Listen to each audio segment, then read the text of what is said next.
You know, it's crazy because where I'm from, they say BTA, belt the ass. But I tell them I'm the buckle. It hurt more. Hi, welcome to the channel. Jay, and this is our 2 cents, where we talk everything boxing, and everybody's entitled to their own opinion. In today's live, we will be discussing whatever the hell we want, cause it's 2 cents after dark. For those of you that are unfamiliar with, or if you're listening to the replay, this is 2 cents after dark, my open panel boxing talk show where the conversation starts off talking about boxing, but it's no telling where the conversation may go. So shout out to everybody in the building joining me tonight. What's up, L Dog? He says, enjoy your conversation. Shout out to L Dog in the building. This your first time here? Shout out to L Dog. Well, we're gonna have some conversations tonight. And mainly since it's T.O. Rolly fight week, we're gonna talk about T.O. and Rolly because it's just, I find myself being the voice of objectivity, not even the voice of reason, just being the voice of objectivity, because it seems people get so emotional, which I don't know if that's the word I should use, that they don't want to just acknowledge the facts, right? The facts. And some people think, when we're going, we're on the panels, we're going back and forth, or we're talking, that I'm trying to quote unquote spin a narrative or convince them of something. And number one, I'm giving my opinion. So I'm not spinning a narrative. I'm never telling you anything that I think as fact, right? But I am basing what I think off of facts. And I think that's where the disconnect be sometimes. I say something, you say something, you believe me, you don't believe me. That's fine. But I just want to understand, why do you think what you're thinking? Where is it coming from? Because I can break down what I'm saying. Even though you may not agree with what I'm saying, you can understand what I'm saying because I'm letting you know why I'm thinking and saying it. So I don't be asking people to agree with what I'm saying. I'm just asking you to understand what it is that I'm saying. That's it. And when you're saying what you're saying, I'm just trying to understand what you're saying. And that's where the disconnect starts to come in, because a lot of times people are just repeating things, or they don't know why they're saying what they're saying. But it'd be funny to me how the people that don't know why they're saying what they're saying try to team up and giggle and laugh at the person that knows why they're saying what they're saying and can explain it. Ain't that crazy? It's called logic and common sense. Kadir not here yet, but he is our strength and conditioning coach over here at 2 Cents Promotion. And when we say strength and conditioning, we're talking about your mind. We're talking about strength and conditioning your mind. We gotta get more mature in this boxing talk space so we can have more mature conversations, debates, or whatever you want to call it, right? Mature conversations, not emotional conversations. I don't want every panel turned into a counseling session because y'all want to talk about how y'all feel about somebody saying Johnson bounce, and like, man, come on, y'all, stop it. If all that type of stuff is so offensive and disrespectful to you, then just don't go be in the environment where that's taking place. I don't go to somebody else's environment and tell them they need to do something different. I just don't go there. And if I do go there and it gotta go down, then it just gotta go down. But we're gonna talk about Rolly Romero and T, because the more I was talking about the fight and thinking about it, the more I'm like, damn, how is Rolly? What is T.O. gonna do to beat Rolly? He's coming up from 140. I mean, I don't know. I feel like I'm missing something, right? I feel like I'm missing something in this T.O. Rolly fight. Because people like trying to laugh me off the panel. And I like Rolly is probably gonna beat T.O. He's probably gonna stop T.O. the more I think about it. But I don't know. Maybe I'm missing something. When I drop the link, y'all can let me know. But before we get into that, I came across this Michaela Mayer interview, and I just want to play it real quick. Give you my 2 cents about the scoop and what she has to say. Let's check it out. Put a 1 in the chat if you can hear it. Does she retire to you as the GOAT, or is that Clarissa Shields or another fighter? Like, Clarissa can have her name. She came up with the name GOAT. All right, she can have that. It's not really about that, but I think that Katie Taylor has done amazing things for this. And you can't deny that she has just, I mean, from the amateur days, like, she was the girl. Like, she was the reason why they put women's boxing into the Olympics, you know? So she goes way back, and then she's taken on a lot of challenges as a pro.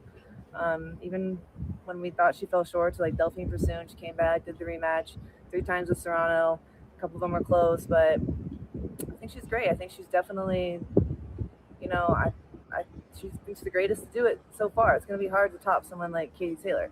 It's going to be hard to top someone and what Clarissa's done as well, you know, especially this last showing and selling out the arena and all the eyes she brought to the sport. It's going to be tough to top that too, but I don't like to pin them against each other. They're both different, and they've both done enough for the sport in their own unique way, right? So you don't see. That's true. They have done different things for the sport in their own unique way, which is, people can just say that, but they want to make it seem as if Clarissa Shields hasn't done anything at all. Like, she's the matter of fact, I hear people say she's a cancer for the sport and she's the worst thing to ever happen to boxing. Clarissa's the word. Like, I don't know what she's done to be the worst thing to ever happen to boxing, but that is crazy. Either fighter is slightly just better than the other. I think that Katie Taylor has had better opposition, you know, but it's lighter weights, a little bit more challenges there. Clarissa's made her way down to 160, and the 3 names she threw out after her fight were me, Tam, and Lauren Price, and those are some tough fights. All 3 of us, I think, would be great fights against Clarissa Shields. So if she comes for all of us, got to give her props for that. What'd you think of Michaela say if she come for all of them, you got to give her props for that. That's including Lauren Price, who Michaela Mayer was been trying to fight, and she been ducking. her fight in Atlanta over the weekend? I think she looked good. I think she's been looking good. I think she's always looks good. I knew she would win. I didn't think Kay had a chance, but I think a lot of people knew that. But hey, she had the belt, so she took the champion, and Kay was the champion. So I'd like to see her unify with Tam. I think that would be a great fight. I would love to see us make that fight happen sometime next year, hopefully soon. You know, I got this rematch with Chantel. We have a rematch clause, so we'll have to do that twice, but love to have Clarissa Shields next. Yeah, she said, I think on Shannon Sharp's show that she's not going down to 54. So sounds like she's already said that to me. Yeah, that's been clear. I think she could. She made 160. She looked good. I think she could probably go 154, but I'm not going to demand that of her. You know, I agreed I'll meet her at 160. I'm nowhere near 160, but I'll do what I got to do. I think I have the skill and the speed and the experience and the timing and all that. I'm going to use what I have, you know. I don't think I need the weight to beat her. I think I'm going to use what I do best. Well, you just touched on it, but yeah. I'm going to ask anyways, like, why does Michaela Mayer coming all the way up from 130 pounds beat Clarissa Shields, who's, you know, fought as high as heavyweight, hasn't even come close to losing a fight yet? Why would you be the one to beat her? the greatest thing I always said Clarissa does at those heavier weights is that she's got the speed and the work rate of a lightweight, right? She does, and that's like her greatest asset. That's what she does so well. That's what makes her so dominant. But I have all those skills too. I came from the lightweight, you know. I have the speed and I have the work rate, and so I think that she would meet her match with me. That's a good point. Clarissa is at the heavyweights, and she do fight like a lightweight. Hey, see, this is what I'm saying when I say folks just be repeating stuff. Please go look at all women's boxing resumes. Go look at all their resumes, Paige. Please. I challenge everybody. Go look at all the women's boxing resumes. A lot of the stuff y'all keep repeating, you're repeating it out of context because it's just women's boxing. When you win women's boxing, you're gonna fight people that ain't been professional long or don't got a lot of professional fights. Go look at other female fighters' resumes, please, because I keep hearing people repeat this shit. And now what's happening is they taking all Amanda Serrano and now they taking all their resumes and they posting them and they pointing out how the majority of your opponents had 6 losses. Amanda Serrano got 54 fights and she's only fought 3 undefeated fighters. Now they bringing all that shit up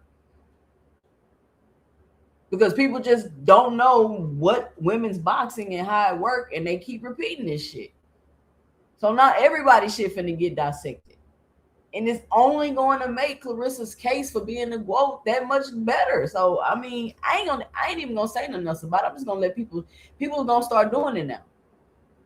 People gonna start doing it now. They're already doing it on X.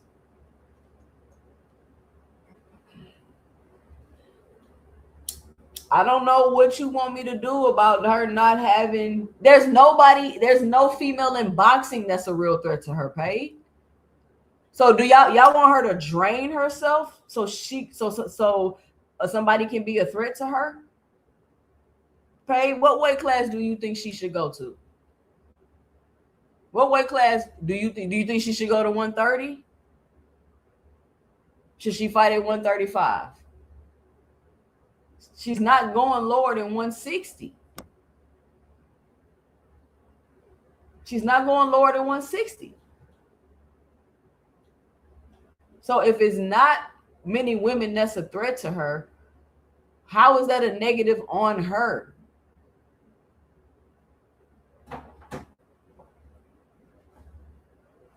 You want her to be drained and fight at a disadvantage so somebody can finally be a threat to her? Is that what y'all are saying? I'm just trying to understand. How do you know she could get down to 54, Paige? How do you know she could get down to 54 and fight there comfortably without being drained? When she's already told you her team has already advised her not to go lower than 160. How do you know she can go to 154 and fight comfortably? If people want to fight her, they're going to go to her weight class. She's the champion. I don't understand this.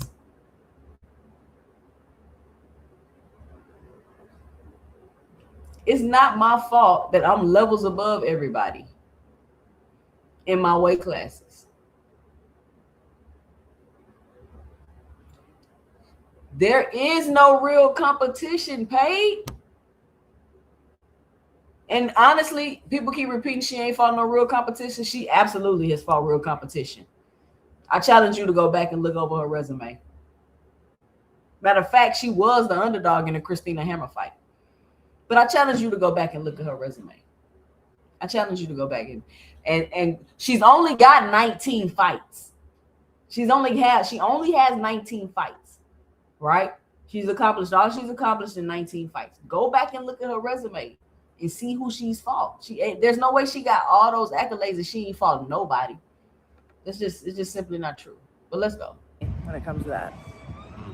Is there well, first of all, with you being an MVP fighter, they have a ban on her because she slapped Alicia Baumgardner.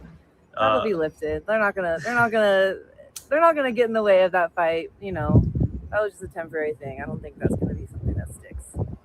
What do you think of the fact? Well, first of all, what have you thought over the years with Baumgardner? She's still fighting at 130, and calling out Clarissa, asking her to come down to a weight that she's never competed at before. But what have you thought of their saga? I mean, it's just confusing the fans. Like, we know that fight is never going to happen. Baumgartner hasn't moved away from 130, not even 35 or 40 or anything. So please, thank you, Michaela. Maybe since y'all hear Michaela Mayer saying it, Alicia Baumgartner is cloud chasing. She's never gonna fight Clarissa Shields. She's too small. Like Devin say, too small. She's too fucking small. And ever since this started, I kept telling y'all, she's too small. Why does anybody think this will ever be a fight?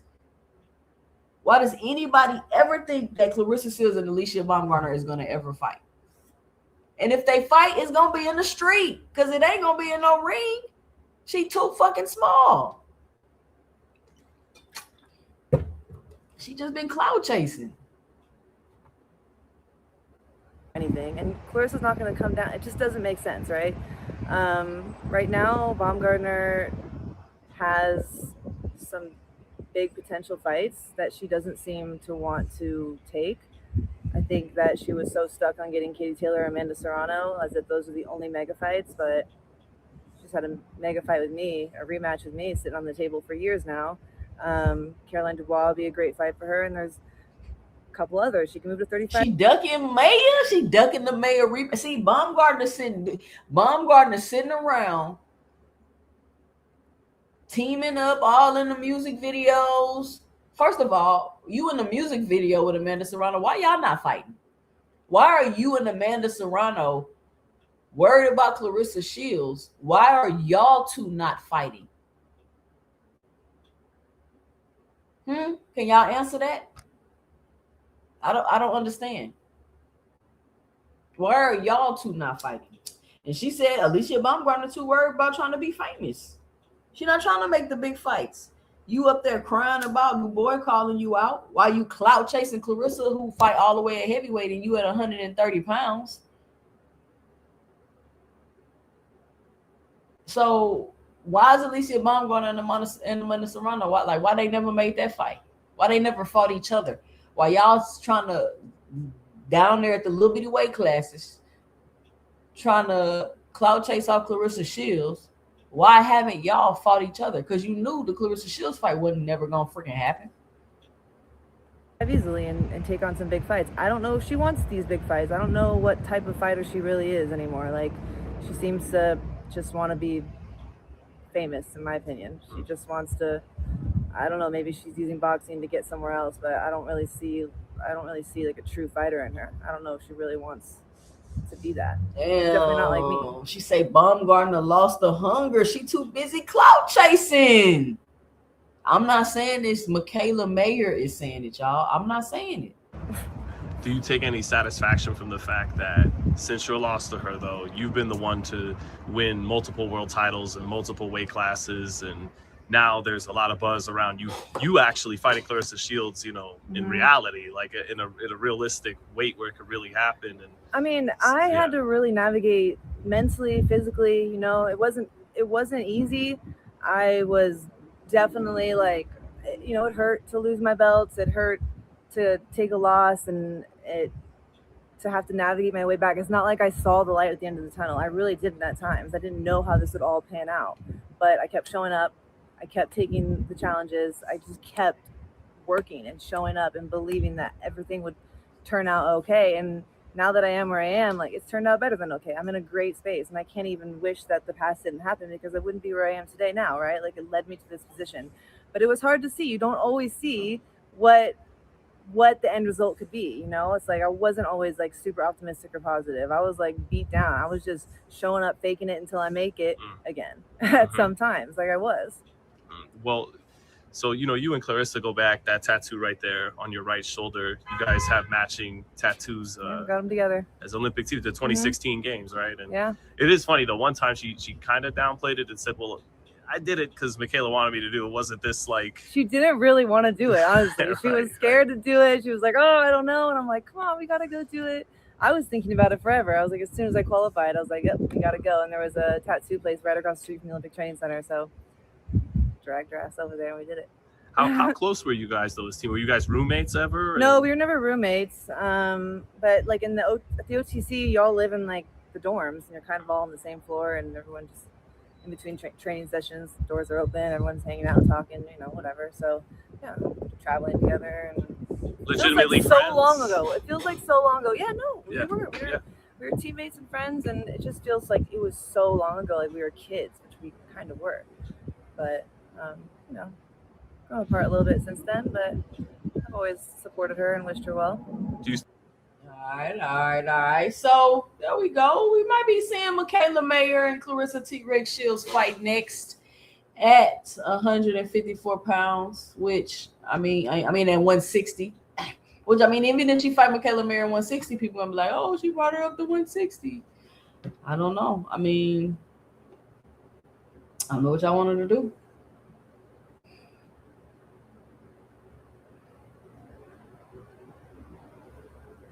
How is she a weight bully?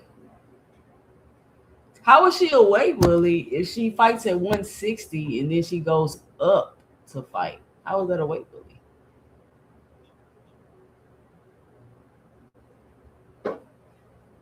Y'all just be chatting, bro. All right, I'm about to drop the link.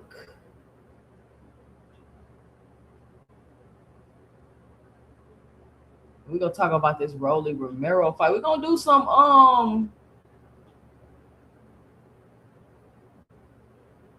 analyzing today. You sure? All right, yeah, you're definitely entitled to your own opinion. Absolutely. You could chat it up.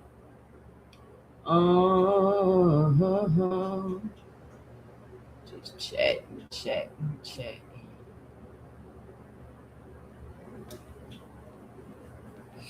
It's all gonna be exposed, and I'm gonna be right again. I don't know. I don't know if y'all realize the cycle. Y'all argue with me, tell me I'm wrong, laugh, say I don't know what I'm talking about, and then only for me to be like right again. It's the same cycle. Like I don't know why y'all haven't noticed it. There go the link. Who coming up here?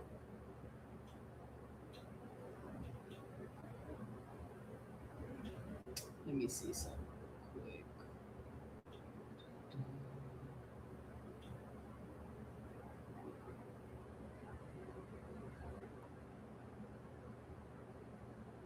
This is the type of stuff that got to be for my members only, for real.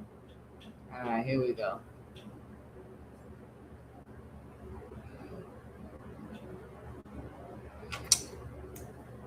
So let's check out the fight. Let's do some analysis. Rolly Romero versus Lopez. The context and the stakes. We got the 147-pound welterweight division.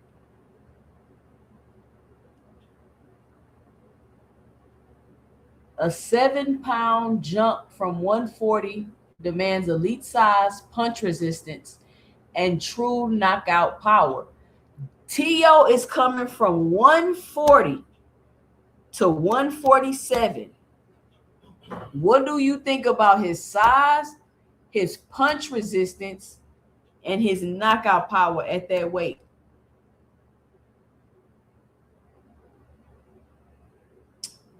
Teofimo Lopez debuts under a massive 4-fight DAZN contract, coming off a loss and a defeat. Here is a commercial disaster for the network. So what does a loss mean for Tio, considering that he just signed his new DAZN deal? So is a lot at stake? Is more at stake here for Tio than we're kind of acknowledging?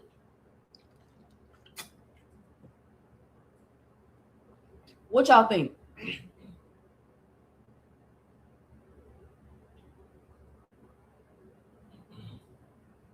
Is more at stake here for Tio than y'all are we are acknowledging?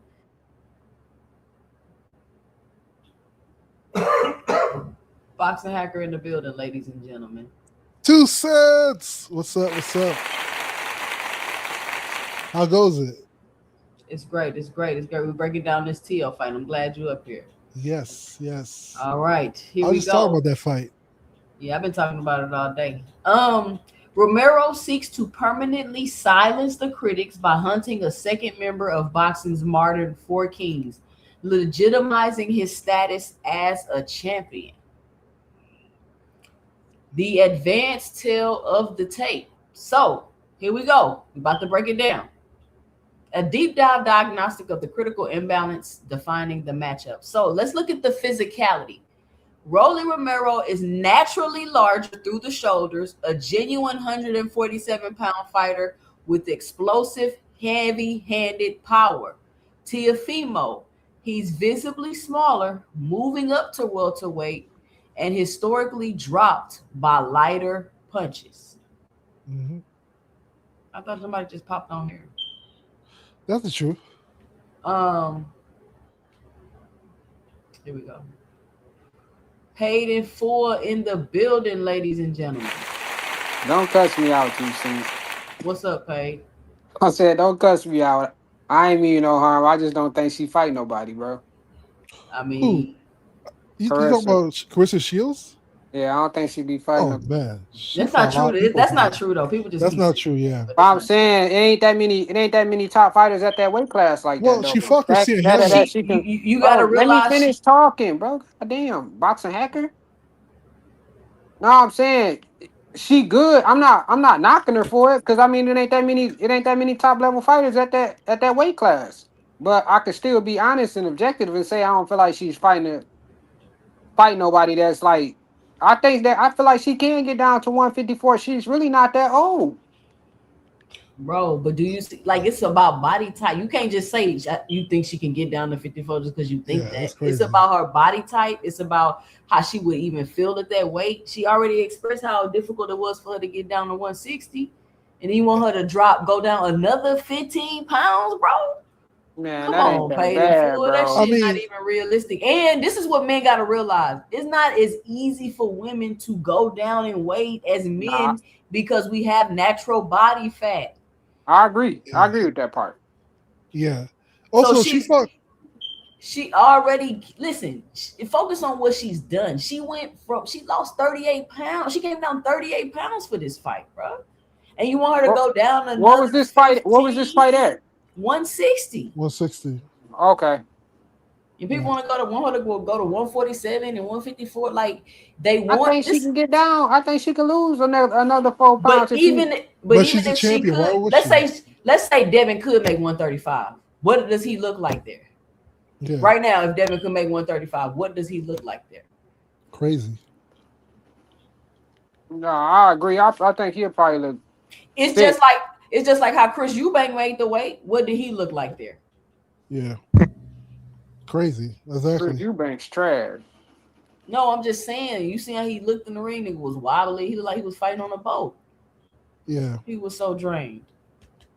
Also, I just think people not being objective, bro. Like I get it, and you got to think, Paige. She only got 19 fights, and she came into the professionals beating all the best people off the rip. Yeah, she already beat Hannah Gabriels. And the Hammer.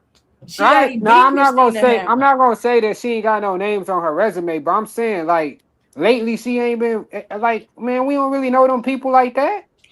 We ain't talking about them people like that. Who do you know on Amanda Serrano's resume? Who do you know? Who's the best opponent on Amanda Serrano's resume, Peyton? Katie Taylor.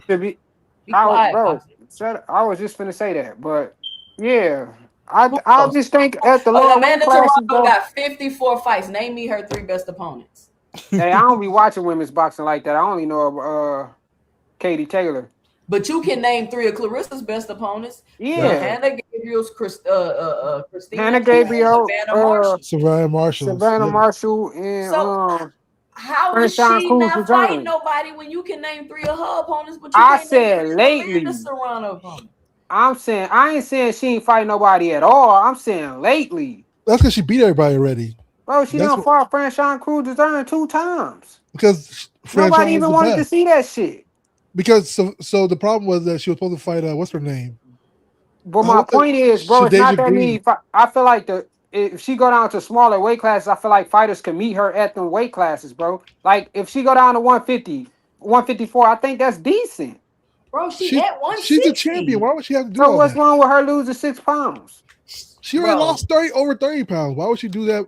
What are we talking about here? Man, that's because she was at heavyweight. But so who was her She's next a big opponent girl. then, bro? She's not a small girl. Who do you think? Hold on, who do y'all think she's gonna fight with her next opponent, bro? Because it's not that Ain't many nobody can beat the fighters at that girl. weight class, She about bro. to fight Like, come Michaela on. Mayer. She said she gonna fight. Michaela Mayer is gonna fight. So hold on, but let me ask you this. So Michaela Mayer coming up to 160.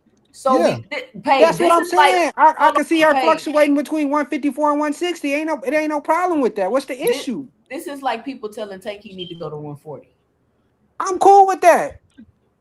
I said that. I'm cool with the nigga going to 144. Clarissa is a big girl, man. She's not small. I don't know why you keep saying. And she's a champion. Why is the number one? Did she have to come? Did she come down to 160 for a champion? Did she come down to 160 for a champion? That's her weight class, Paige. Yeah, like what are we talking about? So what is heavyweight for women's then? 175. Okay, she was at where?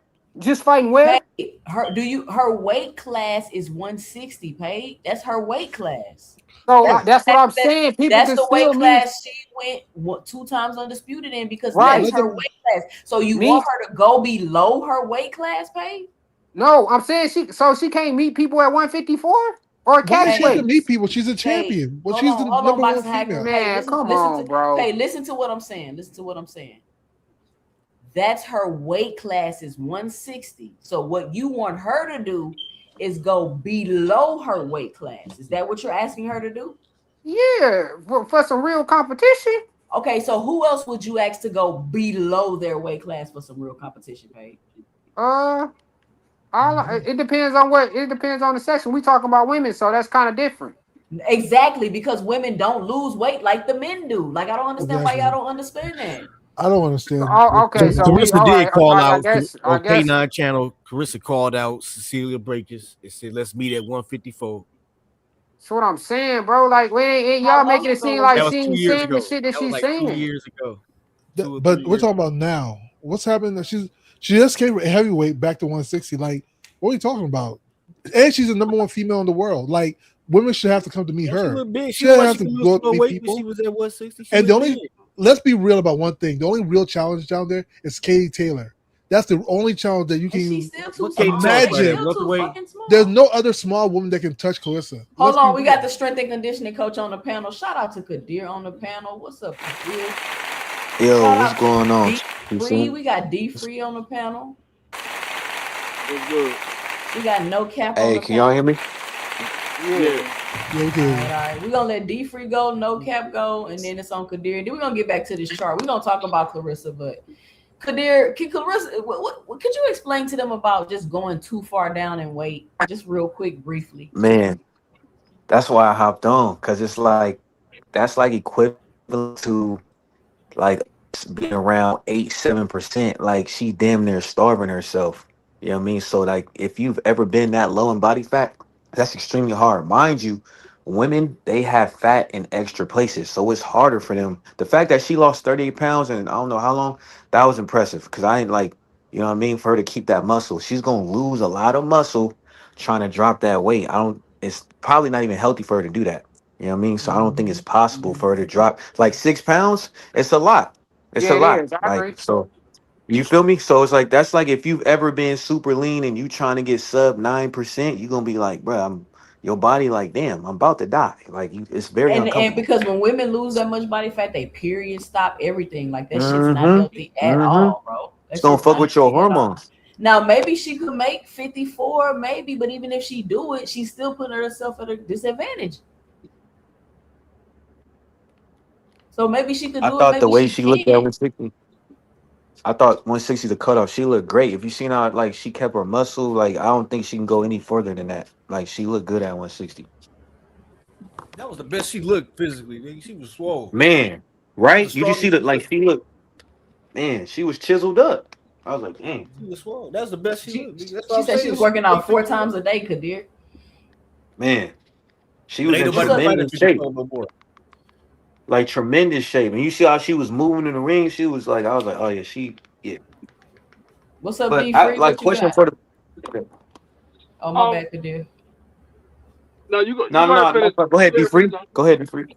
Nah, but see, this is the problem that we have when we want these people to go get all of these accolades instead of conquering a division. Because to be honest, she never really conquered a division. Yes, she got the accolades in the division, but she didn't really conquer the division and fought as many people as she could possibly fight in a single division. She became a champion quick. Like every time we turn around, she was fighting a championship and she became undisputed. Then she moved to another weight class, got a championship real quick, became undisputed, moved to another weight class. Like she went from 168 to 160 to 154, back to 168 to 175, which was heavyweight. Now she's back down to 60. Like she never really conquered a division because we want these people to take all of these big fights early on in their career instead of building these fighters up. And they could get a big fight here, have a couple of okay fights, get another big fight, have a couple of okay fights. You get all of these big fights, and then there's no more big fights left. And then you say, okay, man, well, who they fight now? Well, they didn't already fought all of the big name fighters. There is nobody else left to fight. D-Free, let me ask you a undisputed. That's pretty much what I was getting at. D-Free, let me ask you a question. She was four-time undisputed champion. She conquered the division 4 times, bro. No, you can fight contenders not conquer. Bro, you sound super boxing hacker, bro. Let him explain it. She had one fight at heavyweight and became the undisputed champion at heavyweight. That means she conquered. She didn't conquer that division. She became undisputed. Once you beat the champion, you're the king of the division. No, who else? Okay, hold on, Boxer. Who else you wanted to see her fight at heavyweight, D-Free? No, I'm not saying. I'm just using that as an example because he said because you became undisputed, you conquered the division. No, that's not necessarily true. We've seen that happen with Canelo. Canelo became undisputed at 68. He didn't conquer the division because there was still a guy there that we wanted him to fight that he would never fight. So just because you come undisputed doesn't mean you conquer the division. You got all of the accolades. I feel like it's different in the women's, D-Free. I feel like it's different in the women's. No, it does not. I got a question for you, like I said, you had one fight. You fought one person at heavyweight. You fought one person at heavyweight. Same shit Bud did. And that was the king of that division. But hold on, Hacker. But what I'm saying is you fought one person at heavyweight and you became undisputed. Yeah. You conquered a division when you only fought one person. Sure. So Hacker, hold on. Let me ask D-Free. Somebody beat Mike Tyson when he was the king. They become the Hacker. king. Hacker, hold on. Let me ask D-Free this question. D-Free, let me ask you this question. If that's the case, right, then why isn't Charlo celebrated for what he did and Bud is more celebrated for, you know what I'm saying? Because it seems like she's taking a Bud route, like you just fight the highest fights. But Charlo, didn't he run through the division? They don't talk about him. They don't give him no respect, Kadir. They don't give him no respect. That way of running through a division.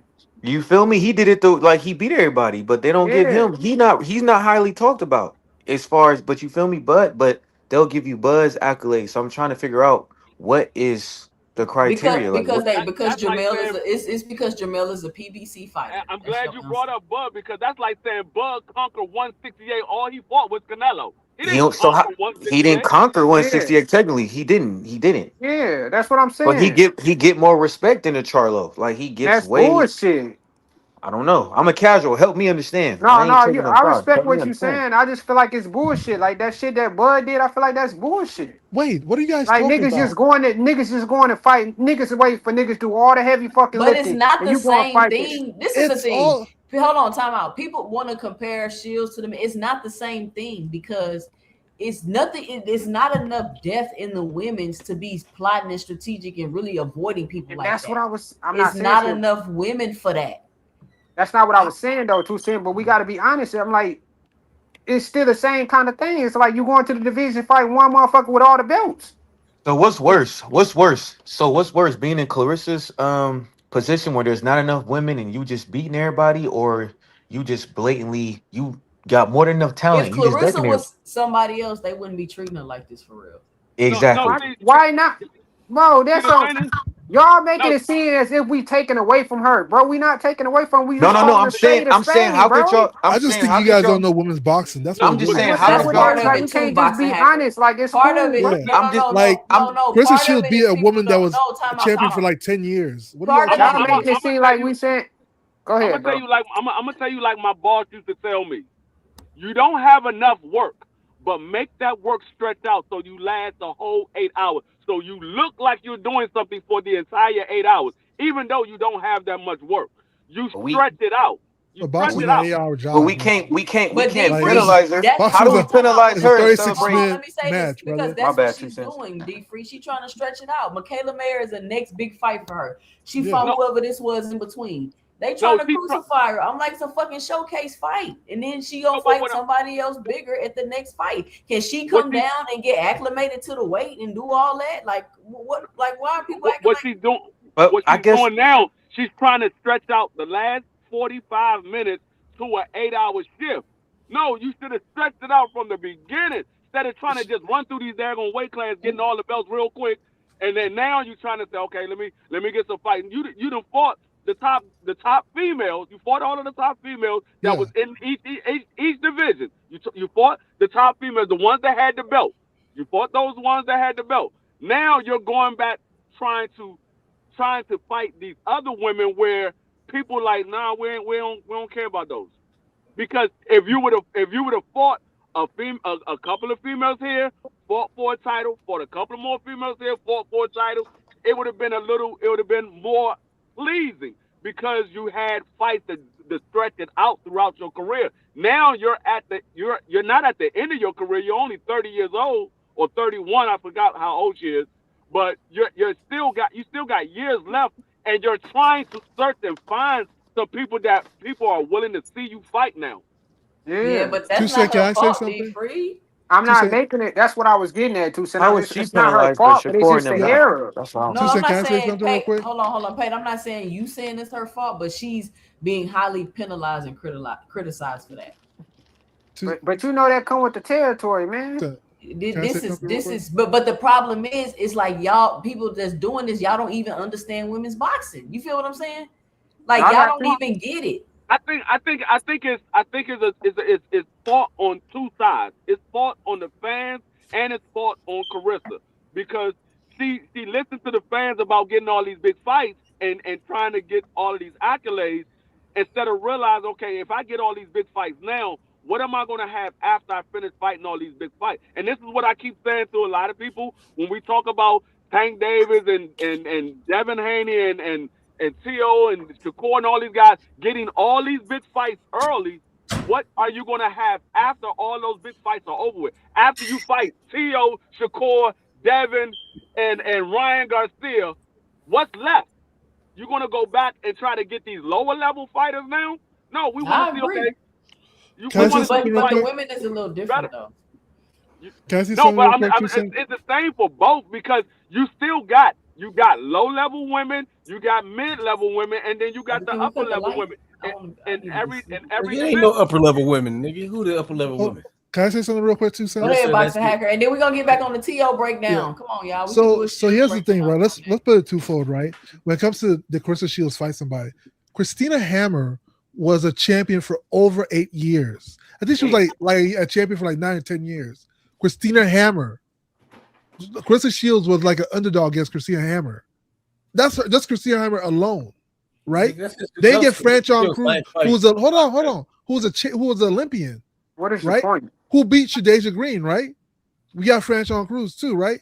Then you What have is your Savannah Marshall, the only woman to ever beat Carissa Shields in the ring, who was like an upcoming star in the UK. So when we We're sit not here and pretend like she didn't fight people, she definitely fought people. Like let's we're not not sit here and talking about pretend. And when it comes to this What whole the thing about fuck is you talking about? Nobody gets. hold on 1 second. Don't cry yet. When it comes to did she conquer divisions or she didn't conquer? Guess what? When you're undisputed, you conquer the division. Whether it's one fight, whether it's 4 fights. Man. And guess what? And you know why? Because even if you look at Charlo, right? Oh, Charlo went through all the fortune. There were still contenders Charlo could have fought, right? But y'all will claim Best actor's my turn. It was D Free. It's supposed to be me. Hold on. Once you beat the undisputed champion, once you collect the belts, She never beat the undisputed champion. Once you have all the belts for a division, you conquer that division. No, You are the king. Once you beat all the contenders, you conquer of that division. It's that Devin Haney shit. Because you know what? Before the 4-belt era, it was Y'all a 3-belt let Hacker era. finish. Hold on. Before the 4-belt era, it was a 3-belt era, right? Before the 3-belt era, there was a 1-belt era. When you beat the champion, you conquered it. You're the champion. I could have sworn you broke all that shit down. Everybody else is a contender. And they're always going to be contenders. So if you're saying that Clarissa didn't conquer the division because there were still contenders she could have fought, then you have to say it for every single funny fighter. now. It's funny too, seeing how you understand that shit now. But when Juke broke that shit down for him, he act like he didn't understand it.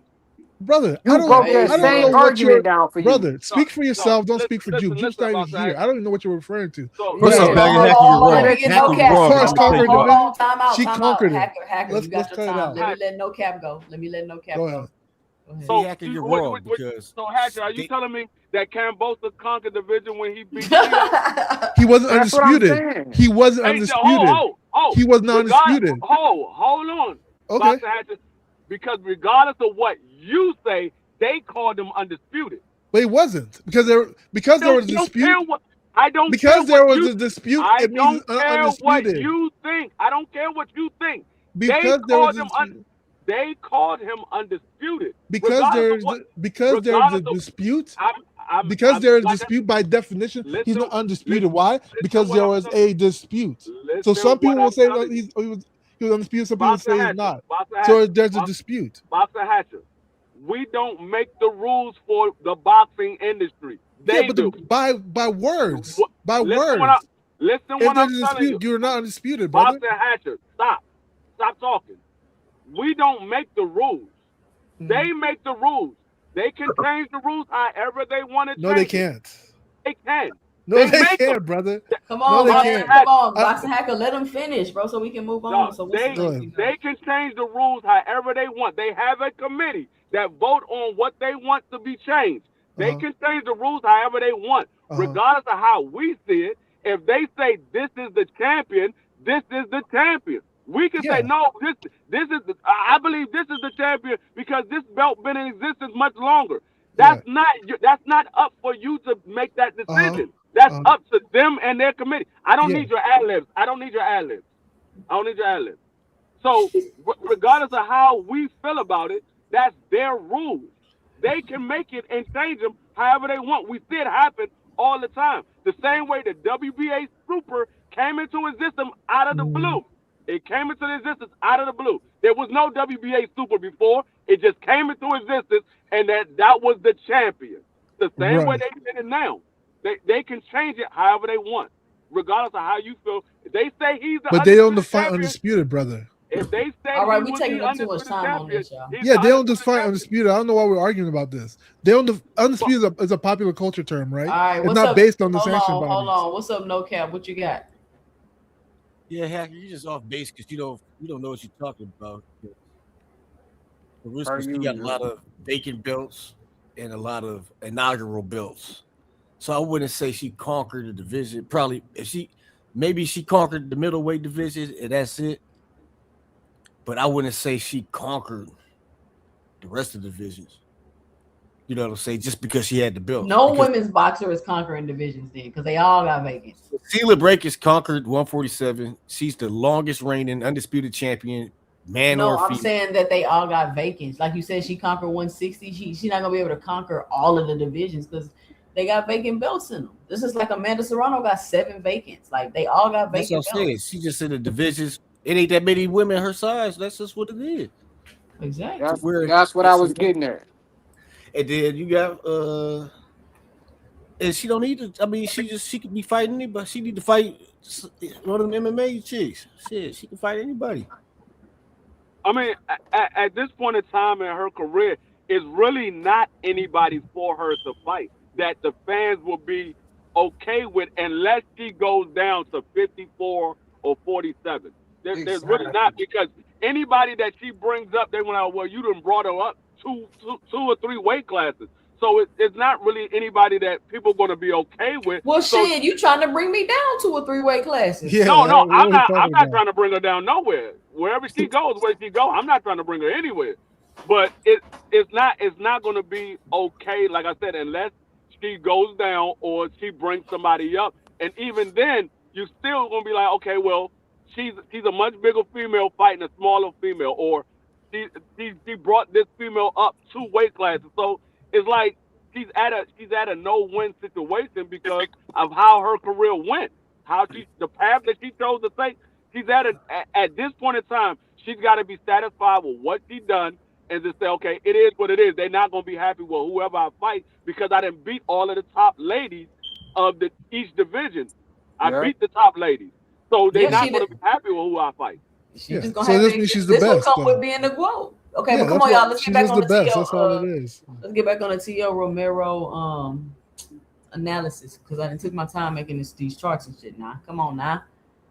Where we stopped at? All right. So my question was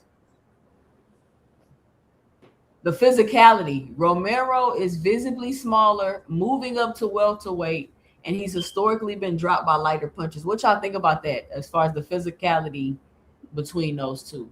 Because I think everybody is just like, oh, Rolly trash, T.O. gonna win. I don't know if they thinking about any of this stuff. Wait. Can you repeat that last part though that you said? Stronger than It's on the T.O. screen. What about the Rolly got dropped by smaller fighters or T.O.? They Lopez? both, T.O. they both did, Okay. actually. No, Rolly got dropped by people No, with power, Rolly's no, Rolly got dropped by niggas with power. Though. Power, yeah. But he was smaller.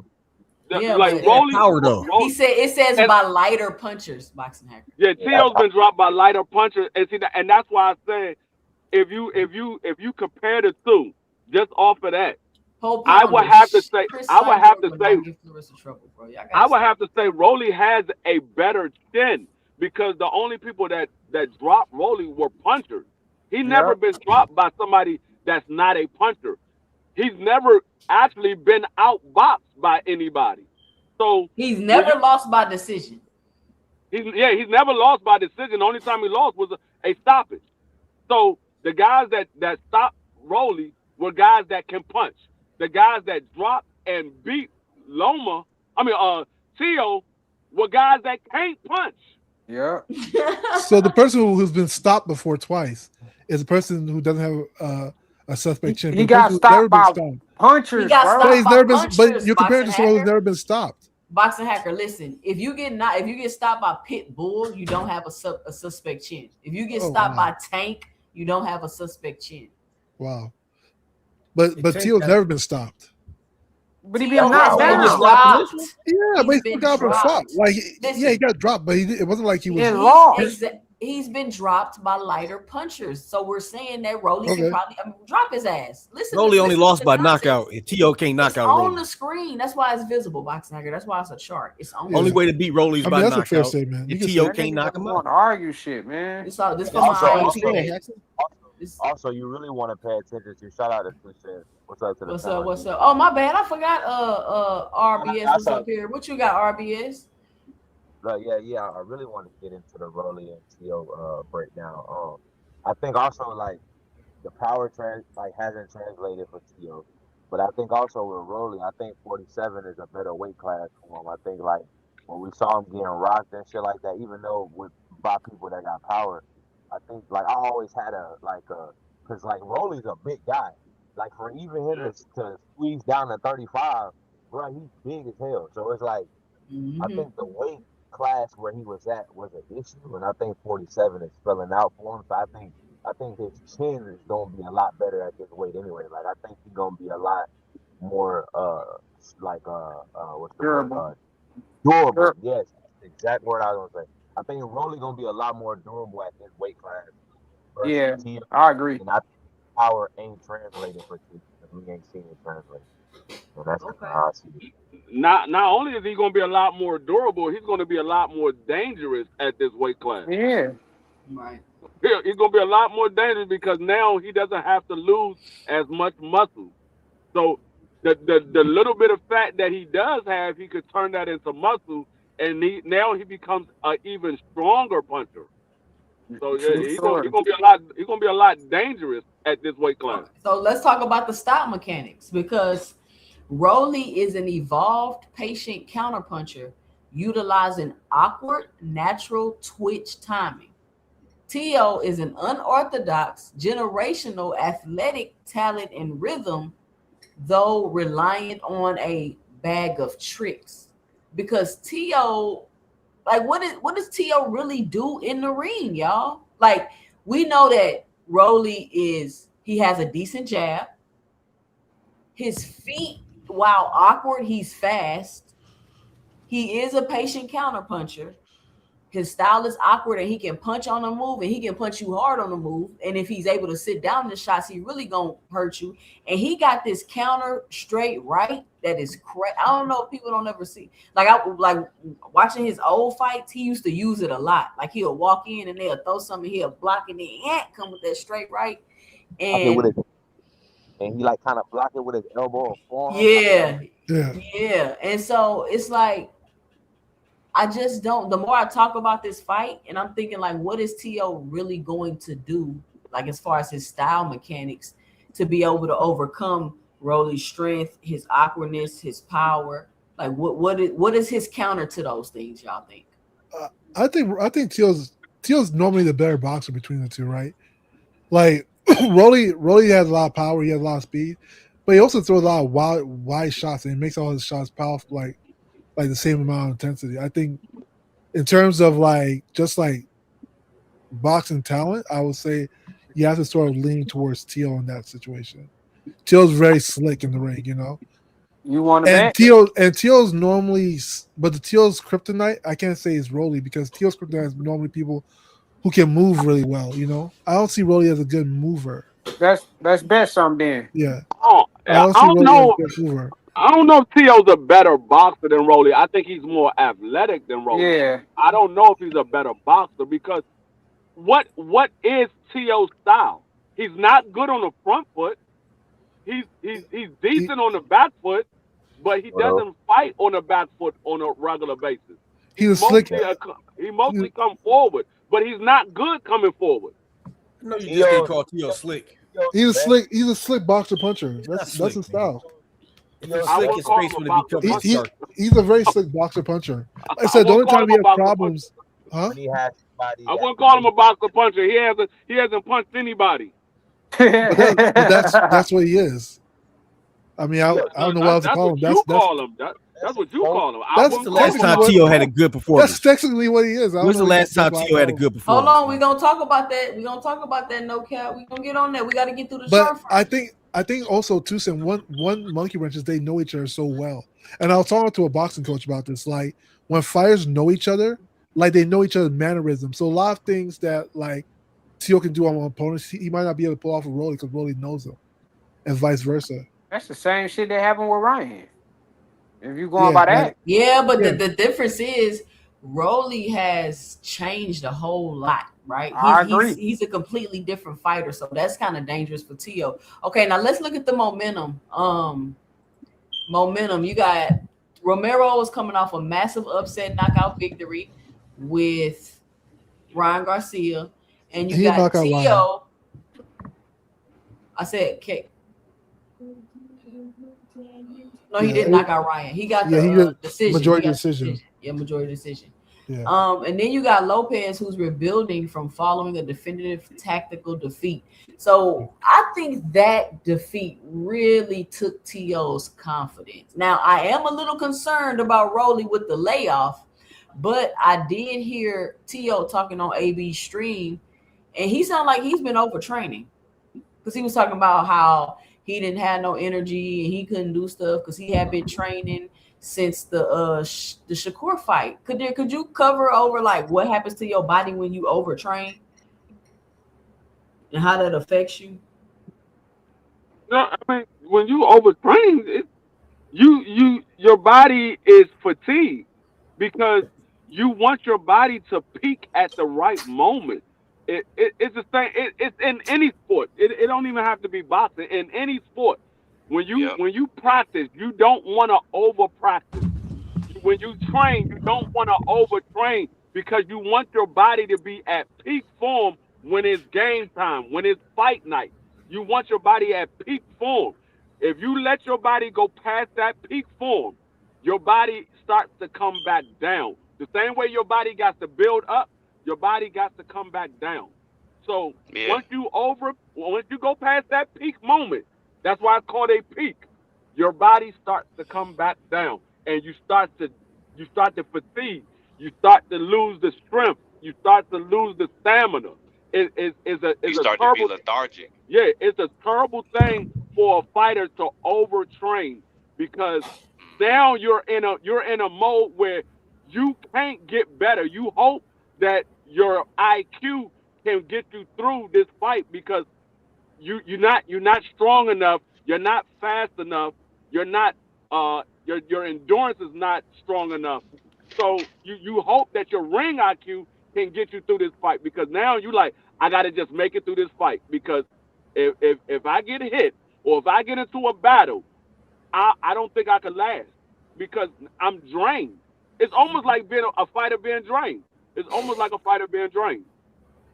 Yeah. Yeah, So that's Valid exactly point. what it is. You start like sparring, like you feel lethargic, or like in a fight, instead of peaking, like you're saying, you feel tired, you feel lethargic, like you don't feel like you got all your energy. That's exactly right. That's why, like, even like when it comes to like on any level, like them last 2 weeks, you don't do no hard sparring. If anything, you don't even do a lot of heavy bag work.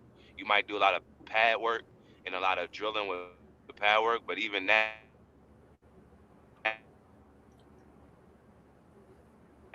is like you breaking up, Yeah, you RGB. breaking up.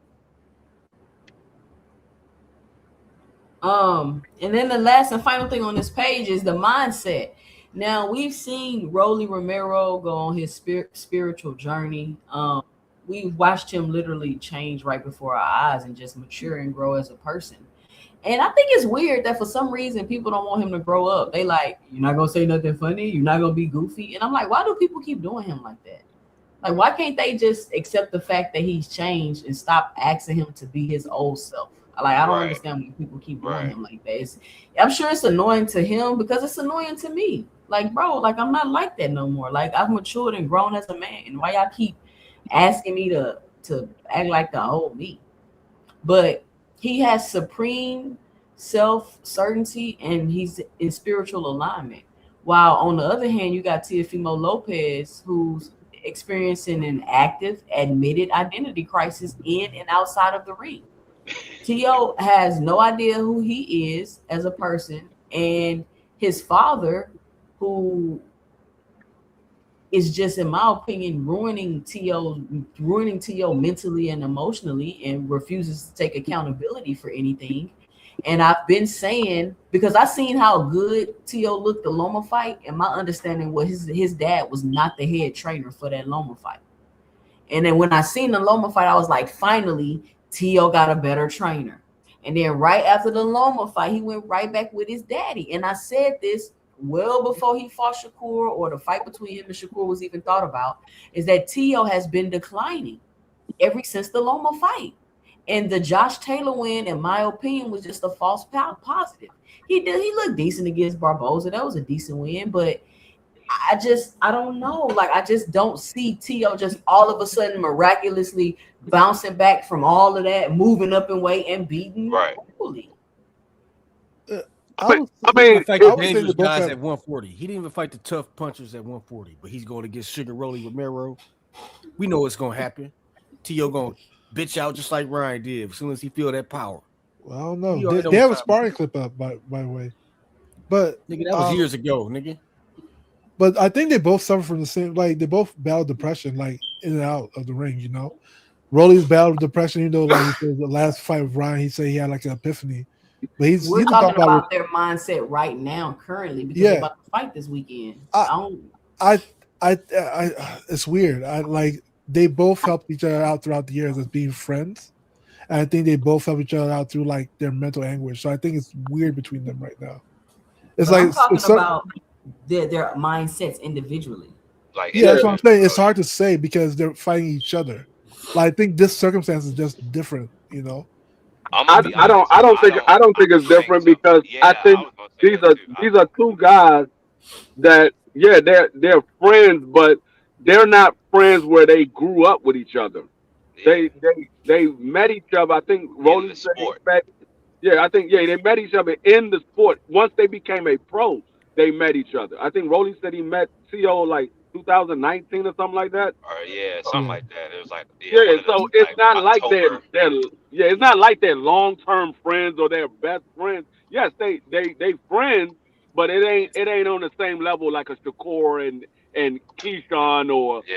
or I mean, they send I them Floyd think it pictures. They is. Zap pics. Judah.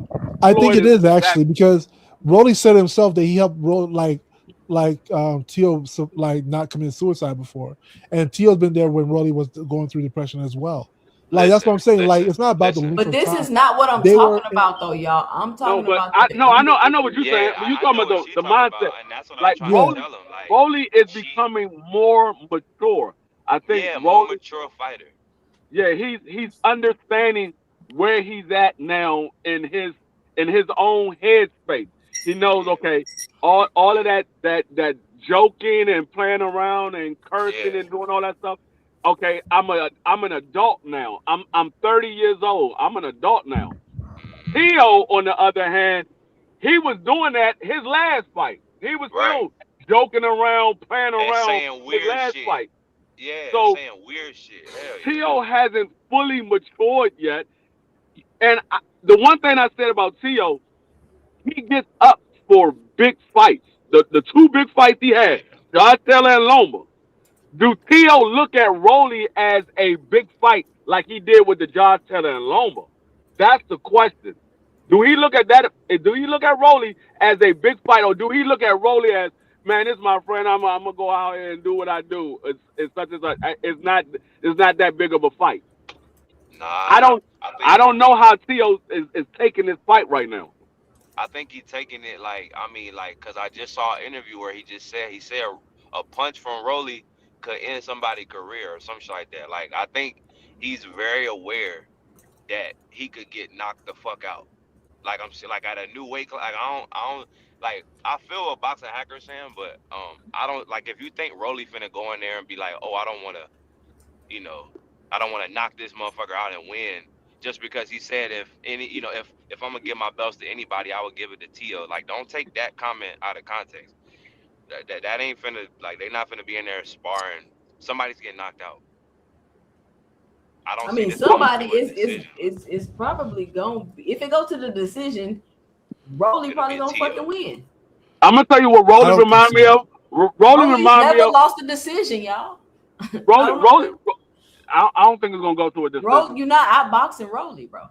The Ain't that Rolly crazy? Yo, reminds Bam me of did. that. Rolly reminds me of that one friend that don't know how to play.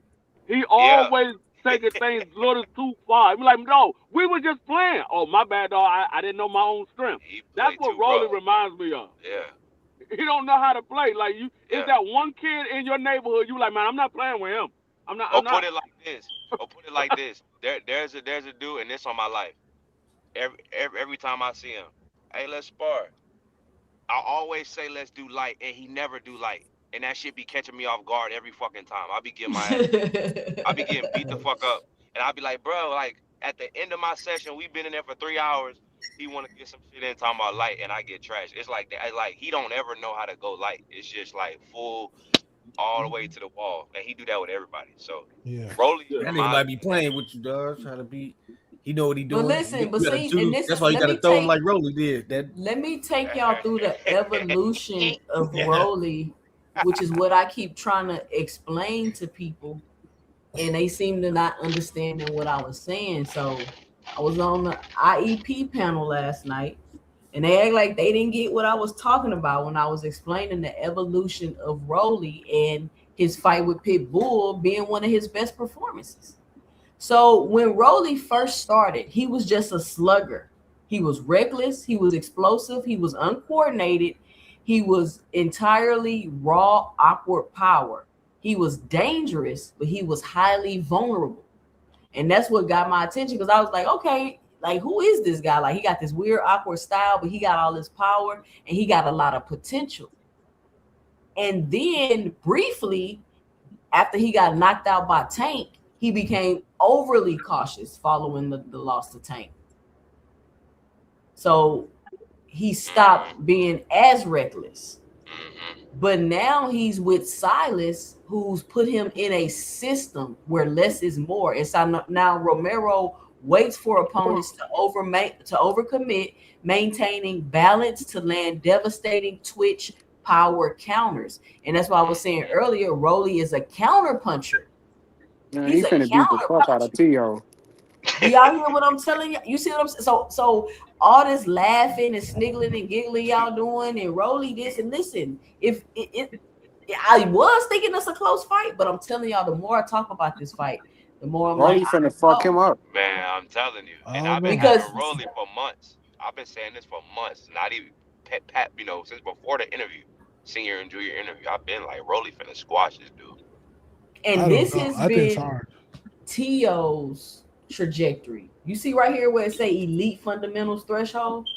Now, Yeah, T.O. came out, he had unbelievable raw speed and Yeah. unorthodox rhythm. He was fighting off beat to create unique angles. He was doing all that shit in the ring. He was back flipping. T.O. was the shit, right? The takeover. mm-hmm.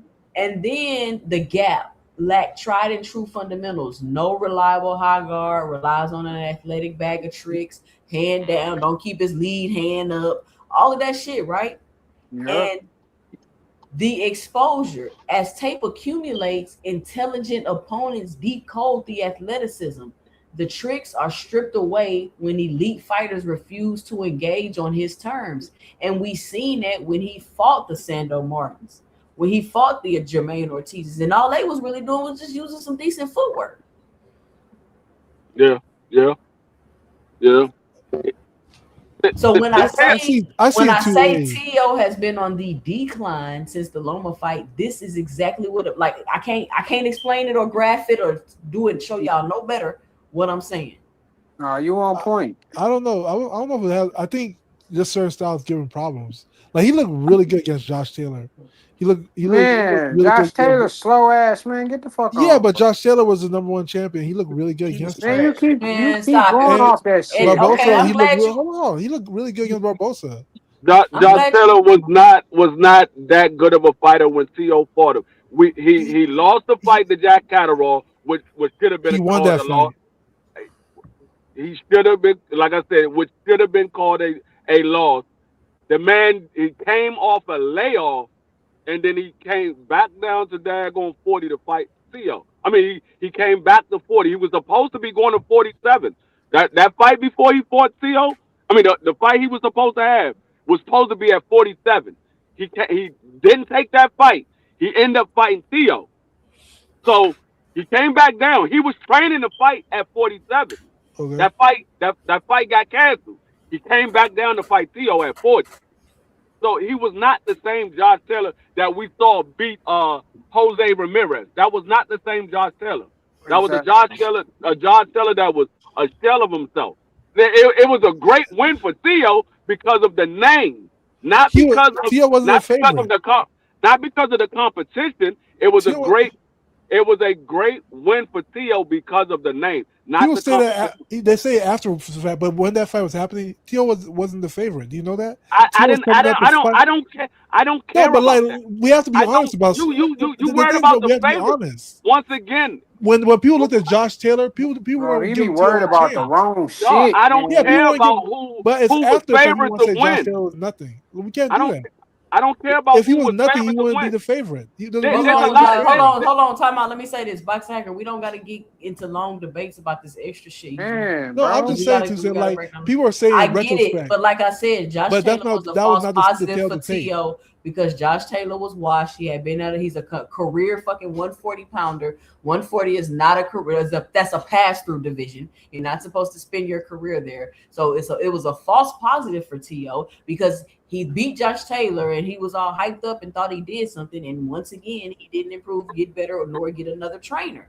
So yes, he beat Josh Taylor. Kudos to him. But so what, nigga? You beat a washed ass Josh Taylor that should have been moved up years ago. Congratulations. Facts. So Matter of fact, after Josh Taylor lost to Theo, he hadn't won another fight since. Like I said, everybody's speaking in retrospect. When the fight we're was not happening, we're done talking about it. We're moving on like, because we got to go get ahead. through this TO discussion and Rolly discussion. We can talk about the trainers, we can talk about the back foot, all of that. But I think the biggest thing in this fight is going to be the mindsets. Yeah. Yeah. Um, If you look at Rolly right now, look at Rolly interviews that he's having right now, and look at the interviews that Rolly had before he fought Ryan. He's in the same mind state that he was in right before he fought Ryan. Rolly is locked in. He seemed like I don't really care about these interviews. I'm only doing it because I have to. I'm focused on this fight. Let me get to this daggone fight. That's what it seems like Rolly is. When they ask Rolly these questions, man, I don't really care about that. I don't really care about that. but Rolly is Those are the still acting funny. That's Yo, what I'm saying. Man, he yo, finna beat the fuck out of T.O., bro. What's yo, up, 2 cents. Isaiah? What you got for the Okay, show? cool. I just want to see how you hear me. But I just want to say, I find it funny how when Tio was acting racist and he was doing not acting when he was being racist and doing all this crazy shit, everybody hated him. But now all of a sudden, after he fights Shakur, right? And then now, and then now that he's going into this fight with Rolly, I kind of feel like it's a certain fan base, and I don't know. It's just weird because like I get it. Like a lot of people want Tio to win so that they can continue this narrative that he's always been this great fighter. So if Tio loses, I feel like it would make Shakur's resume look a certain way in a sense of Tio not being that good. Because let's be honest, the Josh Taylor was okay. The Loma fight was peak in my opinion, and I thought he looked good against Barboza, but I don't want to say he looked immaculate and he was like one of the best fighters out there just doing it. And it's kind of like I get it, like people don't want Rolly to win so bad so that they can continue the narrative that Tio is the best fighter in the world or one of the best fighters in the world. But that's all I want to say for now. It's the Hanos clan because Alright. they scared of Rolly. They hope they Tom- praying and wishing Tio wins because they know Rolly will fuck Devin up. But you know, That's it's like honestly, right? I don't understand people's analysis of this fight. They just like T.O. gonna win. I'm like, why do y'all think T.O.? Why do you think that? Just tell me. I'm not saying you're wrong, but why do you think that just Rolly ain't shit and T.O. just gonna win? They can't even tell you that. But that's why I'm saying, like, I just find it so funny how when Tio was sending bananas to Keyshawn, they hated him. He said, "Oh, Tio needs to get beat up. This dude is out of control." And now all of a sudden, man, they loving him. They talking about he's one of the best, this, that, and the third, and he's gonna be Rolly. It's just like, man, is it that y'all just don't want Rolly to watch Tio because your favorite fought him? Because your favorite fought him, and if Rolly beats Tio in a fashion similar to Shakur or better, they're gonna be like, damn. So Tio was really washed at the end of the day. I'm gonna let Thomas go, and then we're gonna talk about the corner dynamics. Go ahead, Thomas. I should have did this on ladies' night, huh? I probably should have did this on ladies' night. Go ahead, Thomas. You probably should have, but I won't take up too much time because you do want to get through some stuff. Shout out to everybody on the panel. Shout out to 2CENTS. What up to you? Always a pleasure. Is that Sin? Shout out to my nigga Sin. No, that's RBS. Oh, that's RBS, the narrator RBS, Cell Block 2. Hey, shout out to the chat. I will say this. Tio has regressed. Unfortunately, this is the case. I think it's because he bit the hype machine and he believed in it. And ever since then, that's been his calling card to fame. And I don't think that it's gave him the carte blanche that he hoped that it would. There was one fight in between the Josh Taylor where he looked somewhat good, but every other fight he got hit, and he got hit often. He scars up, and he gets his eyes puffy. You can't see a punch coming from Rolly. That's a dangerous thing. Rolly, on the other hand, has been operating with a new trainer. He no longer has Bullet Gordon. He's no longer on that murder, kill, whatever type regimen that they had. He's actually putting together game plans. He's getting in-game adjustments, and he believes. He said he got weird energy. The weird energy, from what I heard from him out of his own mouth, came the night of the Ryan fight where he was told by God, now I'm saying what he said, that he was going to win, but he was going to win without his biggest weapon, and that was that big-ass punch that he got. So he was going to win another way, and he did, and he said he gave his life to him. So he no longer on that stuff. Like you said, you call that maturity, call that growing in his grace. So That's a problem. Then there is the fact that was just spoken upon. People who say people who root or cheer for Ryan Garcia are turncoats and sellouts because he's a racist are the same people that are saying they thought they would never root for T.O., but they're rooting for him now. And this Mickey Fricky was calling people monkeys, pushing out bananas, and doing all types of other racial things. Talk to him, It's just TL. crazy. Talk to him. It's just crazy how we out here, man. All I want to do is see the fights. We get a fight right now where you get to see if we can delineate that division, because ultimately, the people who hold belts up there said that they wanted to undispute. So hopefully, this is the path to undisputed, and that's all I'm gonna say. The level of racial I don't really, slurs. hold on, Box Maker. I don't really, the whole racial, they racist, they said this and that. Y'all know how I feel about racism. You can't be racist if you don't have any control or power. 2 cents. 2 cents. Can I ask you 2 cents? Can I ask you a quick question? What's up? So, a racist is a racist, right? Like somebody who, like, so say, okay. So for example, Ryan Garcia, he's a racist, 100%, right? Because of all the shit he said. I don't think Ryan's racist. I just think he's a bigot. If anything, she's saying he has no power to be a racist. But watch. What about Tio? What about Tio, who was actively saying the N-word similar to Ryan? But we've seen Tio be actually like he has a bit more. He has done a lot more racist antics. Tio, and I've heard that Tio is racist. His father too. Tio is an idiot, and he has a homoerotic fetish about black men. Tio, man, because his chick Ryan got fucked Garcia by has a been black way dude. more racist than Tio. I just wanted to ask you. Like, what are we talking But about? I mean, this is my thing though. It's like people say racist, right? I get it what they mean, but who the fuck is Tio? He can't stop a race of people from doing anything. How is he racist? And Ryan said way more racist stuff than Tio has ever. So you give Ryan Garcia said he will dig up George Floyd to do what to George Floyd. We can't even compare it. Anyway, this is the thing. Like Tio just doesn't see like racial. I said, when Tio was being racist, if you really got a problem with it, call, put in your grievances to the WBO or whatever belt he had at that time, so you could get stripped. Don't support any of his fights. And guess what? As soon as Tio got racist, they wanted this nigga to have the biggest fights. They wanted him to fight Jerron and they wanted him to do all this dumb shit. I'm like, y'all, if he's racist, why do y'all want him to get a big fight with a black fighter? I don't understand what y'all even saying. They wanted to see him get beat up, and then Shakur beat him up. That was but that's not how that works. No, that's not how that works. That's not how you combat racism. Like Tio disrespected Muslims, he disrespected Puerto Ricans, he disrespected black people. That's not how you. And Shakur all three, and Shakur beat him up. So that was it.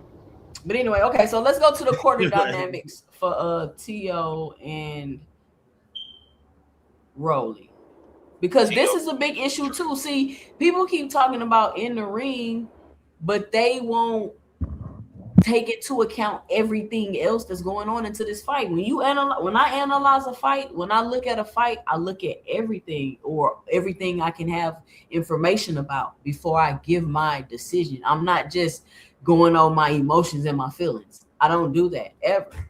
So Tio's corner and his dad, do y'all see the graphic right here? This is exactly what his corner looked like. History of disastrous instructions and deflection of accountability. Didn't I just tell y'all his dad be deflecting? The primary threat. If the fight gets hot, trust between father and son may break down into unfamiliarity and doubt. That is very dangerous for Tio, especially in a fight where you're moving up and you're probably fighting the biggest puncher you've ever faced. That's another thing. He's going up 7 weight classes and fighting the biggest puncher he's ever faced off of a devastating loss like that, where it looked like he got the confidence beat out of him. The more I'm talking about this, I'm thinking about this. Like, why did Tio even fucking take this fight? It doesn't even sound like a good idea. He's gonna get fucked up. I mean, if he wins, you gotta give him a lot of props. I mean, if he wins, then salute to him for daring to be great. But for him to take, and also, I mean, I give him props for his first fight at 47. You fight Rolling. That's a 2 cents. It's like a big. I agree. That's something Devin didn't do. I agree. And then look, it says, and then you got Rolly Corner, highly functional, structured, systematic, and calm. Salas operates as a tactical professor, actively chiseling away bad habits and reinforcing a proven patent framework. I mean, what like the more we go through these slides, the slimmer and slimmer T.O. chances is looking. Yeah, the odds I stacked think it's against T.O. 50-50. I don't think it's 50-50. I agree with you 2 cents. I feel like Rolly's a completely different fighter, but nobody wants to give him his credit. So Yep. I believe that if Rolly smokes Tio in a fashion that we ain't even think he was gonna do it, I feel like we gotta give Rolly a lot more credit because he's very disciplined. He's changed.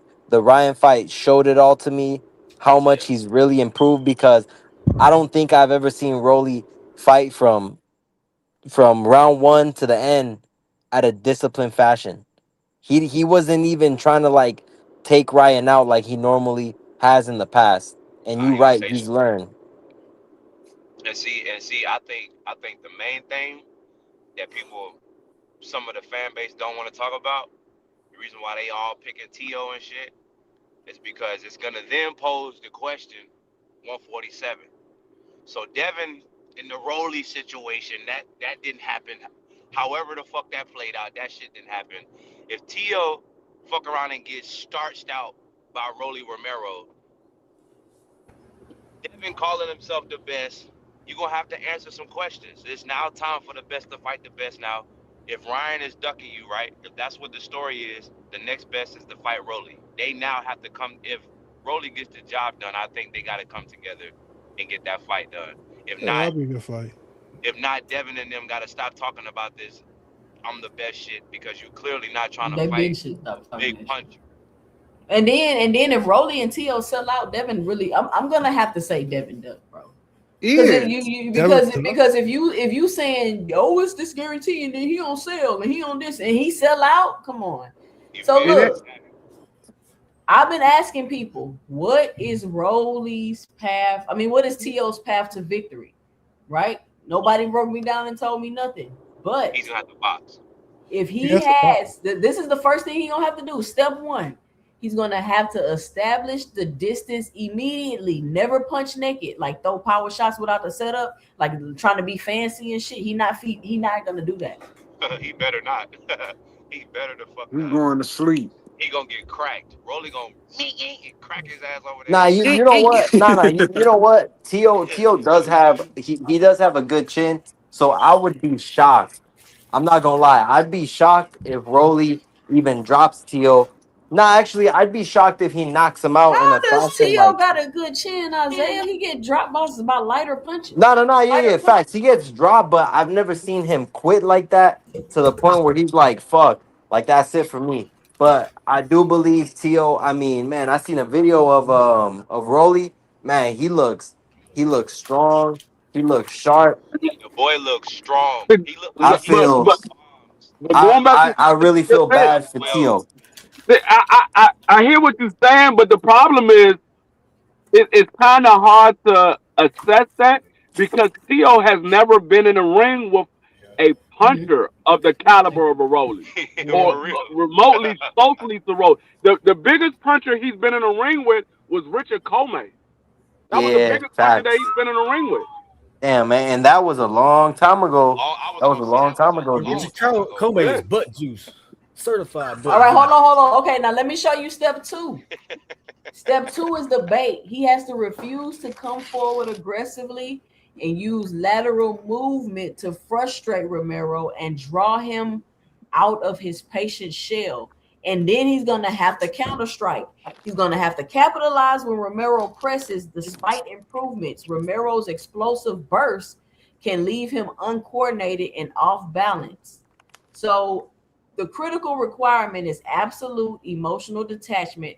And if he starts to brawl with Romero, that's gonna guarantee that Rolly gets the advantage. So he's gonna you see the arrows right here. He's gonna have to jab, wait, counter, and then move laterally out of the way. He's gonna have to be able to keep that up Mm, all fight to be successful against Rolly. That is the way I would say Fire he could be breakdown. successful. That's a good breakdown. Yeah, that's an interesting breakdown. I think at the end of the day, it's going to come down to like if Rolly's speed doesn't overwhelm Tio, I think Tio's going to box Rolly. I think that's the question. If Rolly's speed and power can Rolly overwhelm Tio, got 30 power, bro. Like, yeah, but it's still to like Tio's advantage if Rolly's coming and forward. then Tio get Because cut. Can Tio's I also ask a really you good boxer. what was cute about her breakdown? Can you elaborate on what was cute about it? I didn't say it was cute. I said it was a good breakdown. But I'm saying that I think at the end of the day, it's going to come down to where Rolly's speed and power can overwhelm Tio. I think if it doesn't overwhelm Tio's going to box Rolly. Hey, if y'all liking the breakdown, be sure to support the channel. Hit the $ Cash App 2 Cents Boxing, or let me know and drop it below your 2 cents in the super chat. So let's talk about Rolly's tactical blueprint. So we got Plan A, the Ryan Garcia trap. He needs to stay anchored, like D Free was talking about, and allow Lopez emotions to draw him into range. Remember, I told you he needs to make Tio come to him. And then he needs to time Lopez's twitchy entries because Tio likes to jump into range with overwhelming counter power, drawing a line in the sand and waiting for the mistake. Now, Plan B, walk him down, impose his physical mass, walk directly forward, nullifying Lopez's fencing, force the smaller man to prove his punch resistance, and physically bully him backwards. So he said he gonna walk Tio down, or he can just wait and count and wait to try to counter him when Tio's jumping in trying to do that little fancy shit he be doing. I think it's better for him to walk Tio down because I don't think Tio can hurt Rolly. But the other thing that I was about to say before you moved on to this topic was, how does Tio pairs up against Rolly on the inside game? Oh, it's over with. He better not try to do nothing with Rolly on the inside. He's not strong enough. That's why I think Rolly should walk him down, because Rolly is much stronger than Tio, in my opinion. He's much stronger than Tio. I think he has better body work than Tio. And I don't think Tio really can do anything. When he try to wrap Rolly up, Rolly's going to be letting his hands go on the inside. He's going to let his hands go. I don't think Tio can wrap him up. That's facts. But walking down towards Tio's advantage, though, because that's what Tio likes. Nah. But you know what? I was thinking that would be towards Tio's advantage, but he's bigger and stronger than fucking Tio. That makes sense. Yeah. That's also like a question. Is he really? Because yes, really. Because Tio's at a weight class he's never fought at. Go ahead, DJ. No, Rolly's going to come in on fight night somewhere around 170. He's going to come in like around 170. When he fought Tank Davis at 135, he came in at 165. Yeah. He's going to come in like 170. He's going to be much bigger than Tio. Much bigger. But we don't know how the new weight is going to affect Tio either. Like Tio you're going to be like, where's your power? So like Tio might end up being stronger at 147. That's also a possibility. Tio's not a big dude. He wasn't stronger at 140. I think because he was stronger to make weight. You gotta be Slick Gordo. Where's Gordo? Tio's not a big dude. He's not a big dude. I think at 47, he was stronger to make 140. Hold on, let RBS talk. Thomas, you got a lot of noise. You got to mute. I think at 47. No, I think Tio when he wasn't in camp. I think Tio in person when he wasn't in camp. He's not a big dude. He's just not. Nah. I didn't even think Tio was gonna go to 47. Me neither.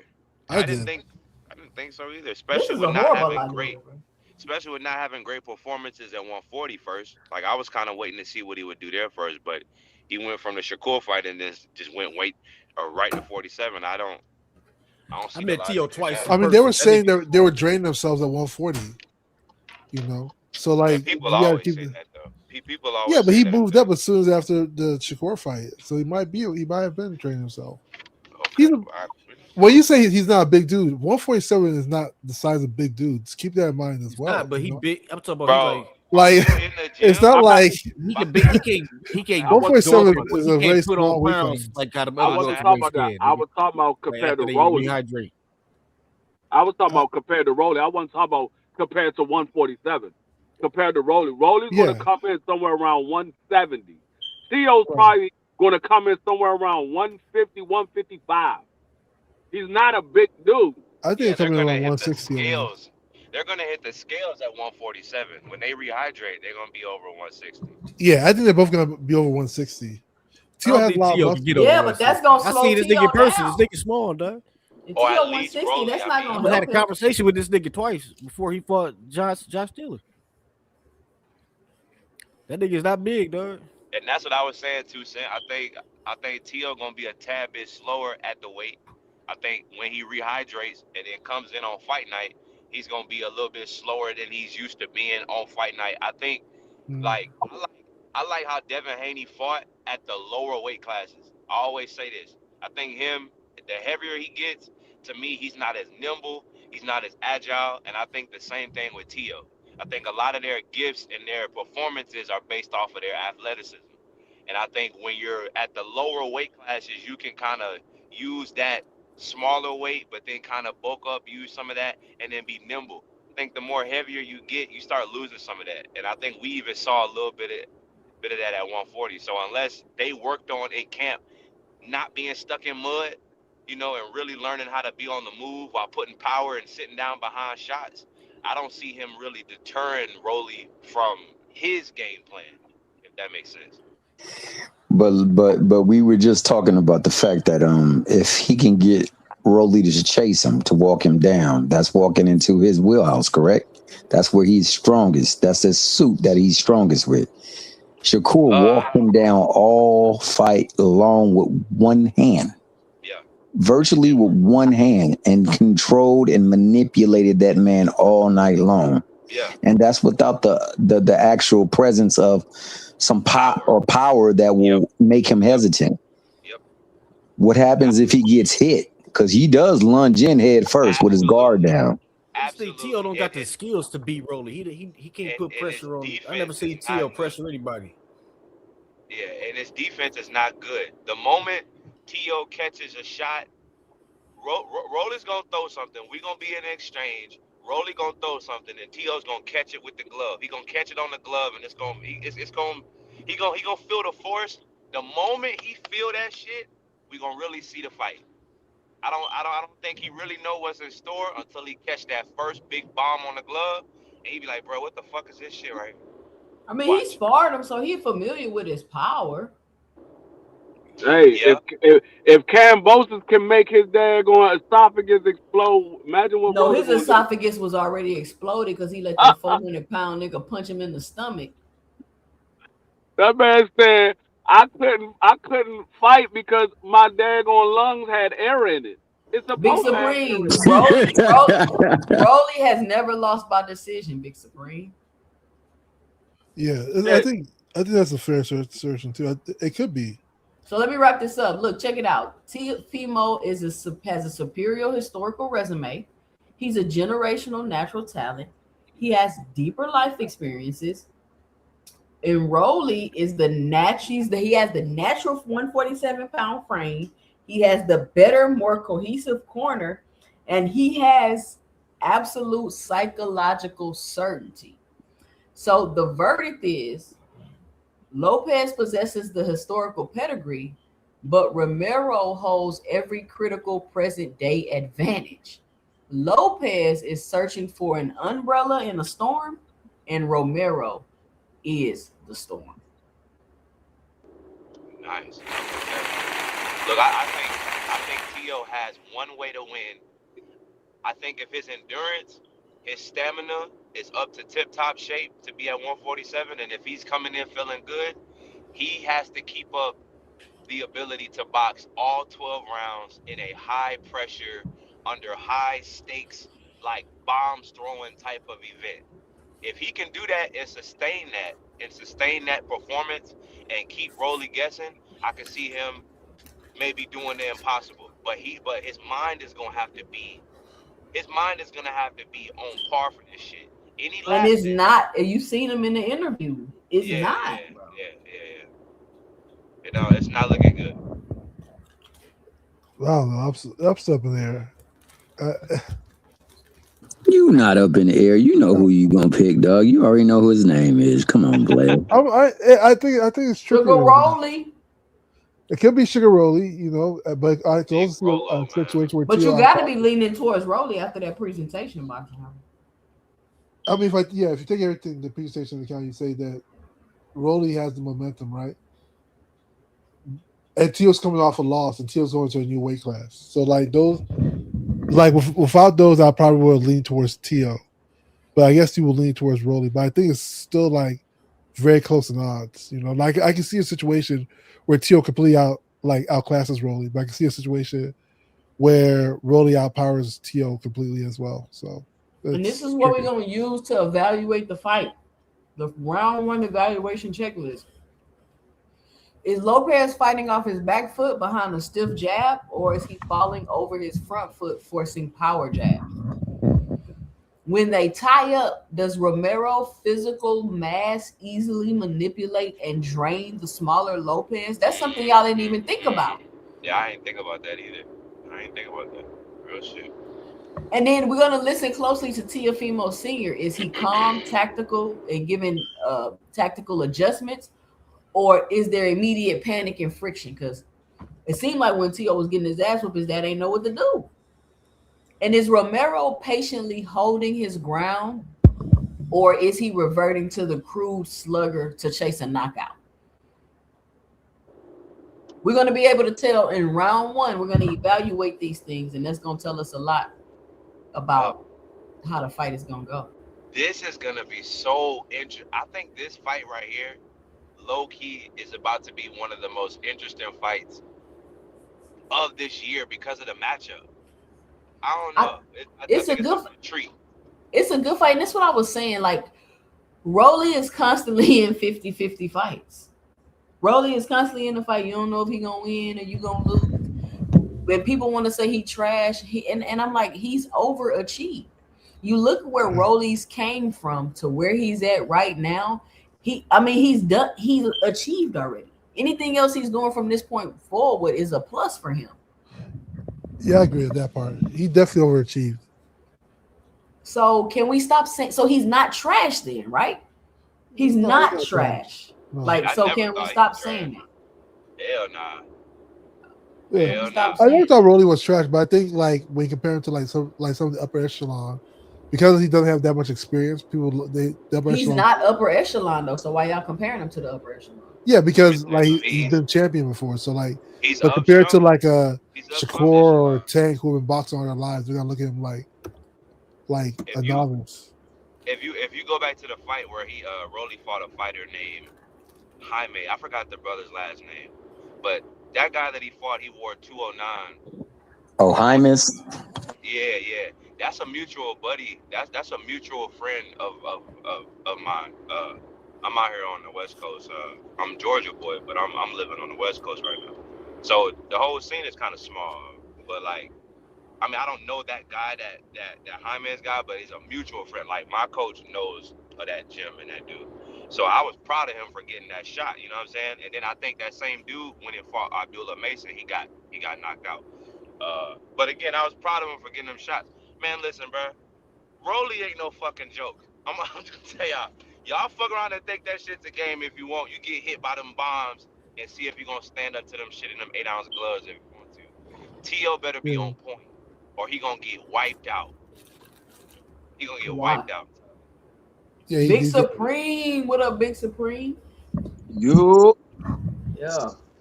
If you just getting here, y'all gonna have to go back and watch the Rolly breakdown. Dondre, you gonna love this, Dondre, you gonna love this. Wait till you go back and watch this breakdown. I think T-Ho wins by decision. That's my pick. I ain't gonna lie to y'all. I got T-Ho winning by decision. Okay, how you see him winning, Big Supreme? I feel like he has better footwork than Rolly. He has better ring IQ than Rolly.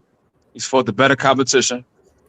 And I think Rolly's power is a little overrated because he doesn't have the IQ or the talent to set it up properly, in my opinion. And I feel like this Theo's just a better boxer than him. Like it's just like he's overall better than him. The only thing I feel like Rolly has is like he has the power or whatever, he can catch him. But Rolly Chen kind of suspect too. So it's like Chen not suspect. who? Tio. I mean, who got stopped twice? Tio been dropped by lighter punches. Yeah, but who got stopped twice though? By Tank and Pitbull. Yeah, those are It heavy was punches. not Right, but can Tio stop There was Rolly? not a Rolly crazy. ain't never been outboxed. Rolly, you got to stop Rolly to beat him. Come on, man. Like, all right, we I gonna made see. the same. This, I this, made the fight, this same fight is this argument. week, right? It's on Saturday.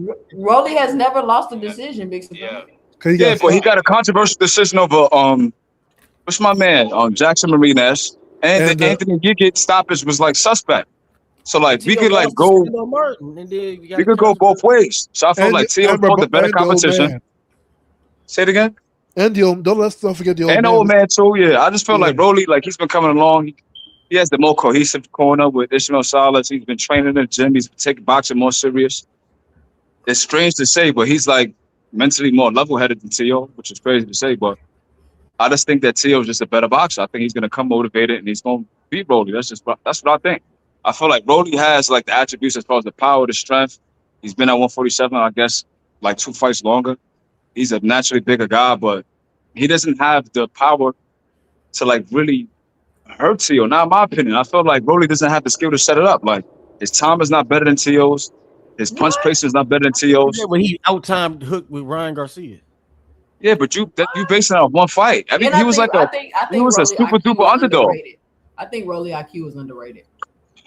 You That's think his what I've been IQ is trying to tell underrated? people. All I right, Yeah, think we Ryan better gonna than find out Tio. this I think Saturday. Ryan a better boxer A than lot of Tio. people I think think he a IQ better. is underrated, too, bro.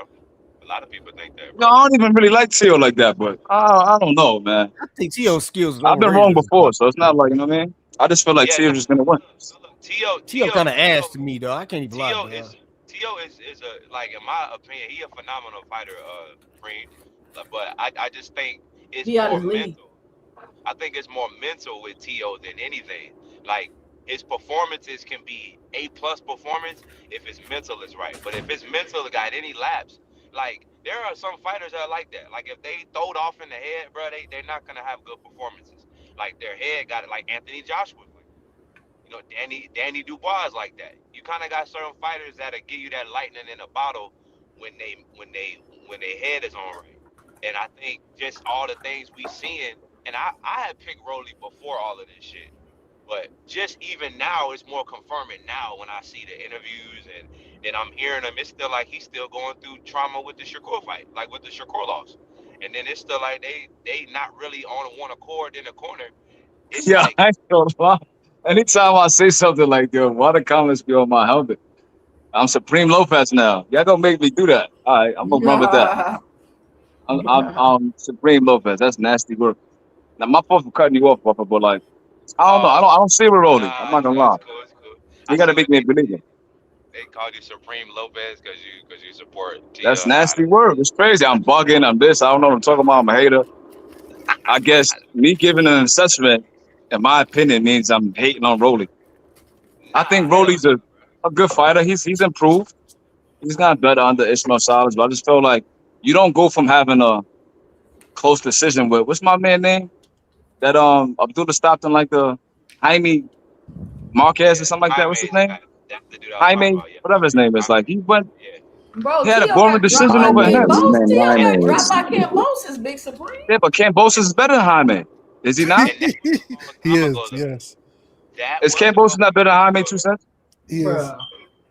Come on, but that was but a couple years Rolly. ago. If you agree with me, that's why you said, bruh.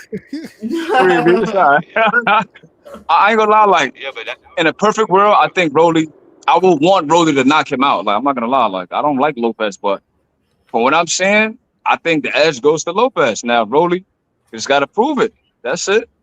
I've been wrong before. I thought Ryan was gonna knock Rolly out. I was definitely wrong. So he could probably pull off another upset. I did I too don't though. see nothing wrong with that. I I did just too feel though. like go ahead, bro. Nah, I did too. I thought Ryan was gonna stop Rolly. Like the demeanor, everything, how that shit played out, completely surprised me, and that's what kind of made me really think like, hold on, Rolly been getting better, bro. Boxing is like He been 80-90. making strides, but it'd be crazy, right? Because as is D Free up here? I heard his voice. I think he up here, You yeah. still here, I D think he Free? left. He hopped And he off. left because I pulled up. It's all good though. But like Stop it. he'll say someone like Frank Martin is garbage, but then say Rolly is light years better than Tio. I don't get it. Like some people takes it's a little. I don't know. I just felt like Rolly. I think his personality, his sense of humor, and like we've seen him like get knocked out 2 different times. He's very personable. Like he's the more likable person. So it's like, and he's a good analyst. Like all like Rolly predictions has been accurate so far. Not for nothing. But other than that, like he's just not a better boxer to me than Tio. Now Tio's a Nah, head case, and like you said, like he lacks focus. He doesn't have the cohesive corner. His father and him's not on the same page. That may play a factor. And Rolly, getting a decision or potentially knocking him out. But if yeah. both come 100% on the A game, I think I'm gonna give the edge to Tio. Nah, I mean Supreme. I did say too I, that I there is told a I told way the same that thing, Supreme. Tio can outbox Rolly though. He would have to have It's his crazy. Me and endurance would Hacker have to be agreeing with on each other. point. Yeah. His stamina would have to be on point, and he had to fight a perfect fight for 12 rounds. But I mean, there's a path to victory for Tio. He just got to be on point. This is a new weight class. If this was 140, like his second or third fight at 140, I'll probably have a different take because you're acclimated to the weight. But you jumping up for going against someone who And probably Rolly needed hands fast too. 147. Rolly not slow either. No, he look at Yeah, that but his shit. shots are very Nah, wide but you though. gotta think, right? He's swinging very wide, and Tio Yeah, very time and the wide punch shots. placement is like I'm not gonna say superior, but this is my thing, right? Rolly's not Shakur, so the same game plan he can't implement that. Like he's not the same boxer that Shakur is. So I just felt like Yeah. I don't want people to watch the Shakur Tio fight and think that's gonna happen with with Rolly. We I don't think absolutely so. not doing that. We just broke down the two ways that I'm not Rolly can saying beat you 2 cents. I'm Tio. saying some people in the chat, they on my helmet. You know what I mean? Maybe I got to stop looking at the chat. But I'm just saying, like, and then Nah, this guy It's said because that I just Rolly would gave knock this Frank passion Martin for out. performance and I just converted everybody Yeah, to you think Rolly. Rolly would knock Frank Martin out? bruh, yes, that's Yeah, he could. good. Dang, Yeah, Frank that's Martin's just trash. Shakur, What I no. have think I been Frank Frank looking Martin at? Martin is beat not Rolly. Frank Martin is not Frank trash, but ain't I think trash. Rolly He could not possibly catch trash. his ass. What you Yeah, he mean? not The I trash. ain't, but problem I think is Rolly Pop overrated. I don't see it. why? His Nah, stoppage Rolly is not suspect. When's the last time he got a stoppage? Because we be clowning Haney all But day. that When's don't the mean last he time don't this got power power puncher got a though. stoppage? But that don't mean Yeah, he don't got power. he could crack, but like if you don't got the skills to set it up, like what do they say about people that get knockouts? Right, it's the punches you don't see. So But if he don't someone that could but like he don't have disguise to the, knock you out though. But you gotta But look at the I'm just people saying because Rolly he's you the beat knockout puncher though. that people Yeah, give credit for being this KO artist, and he's not knocking nobody out. When's the last time he scored a knockdown besides Ryan? I think he's but getting more Preem, credit for his power than versus knocking people out. Because once he but gets you Preem, with that power, niggas put their hands in their pockets, Preem.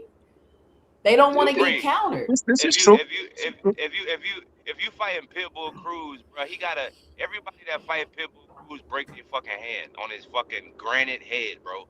Like Yeah, Broly is fighting niggas that aren't getting knocked out. Like he fought that old man, that heavy hitting ass old man dude. He went life or death with that shit. That was a harder. People he don't want to damn give near him lost that fight, brother. Yeah, he people damn near don't want to lost give that him That's fight. an asterisk. credit. Yeah, yeah. How when the old man knocked out an up and coming prospect the next No, I'm fight? saying like And Tony Pitbull Weeks Cruz Saying, is not special. that nice. They gave Tony Weeks the head nod and they stopped the fight. but then what I'm saying, people don't want to But give the Supreme, old man credit, and so But that's Pitbull why Cruz is also not that Rolly, nice either. Hold on, was he y'all gotta not? stop Rolly. talking over RGB. I don't know Oh, if my y'all bad, can hear him RG. or not. Go ahead, RBS.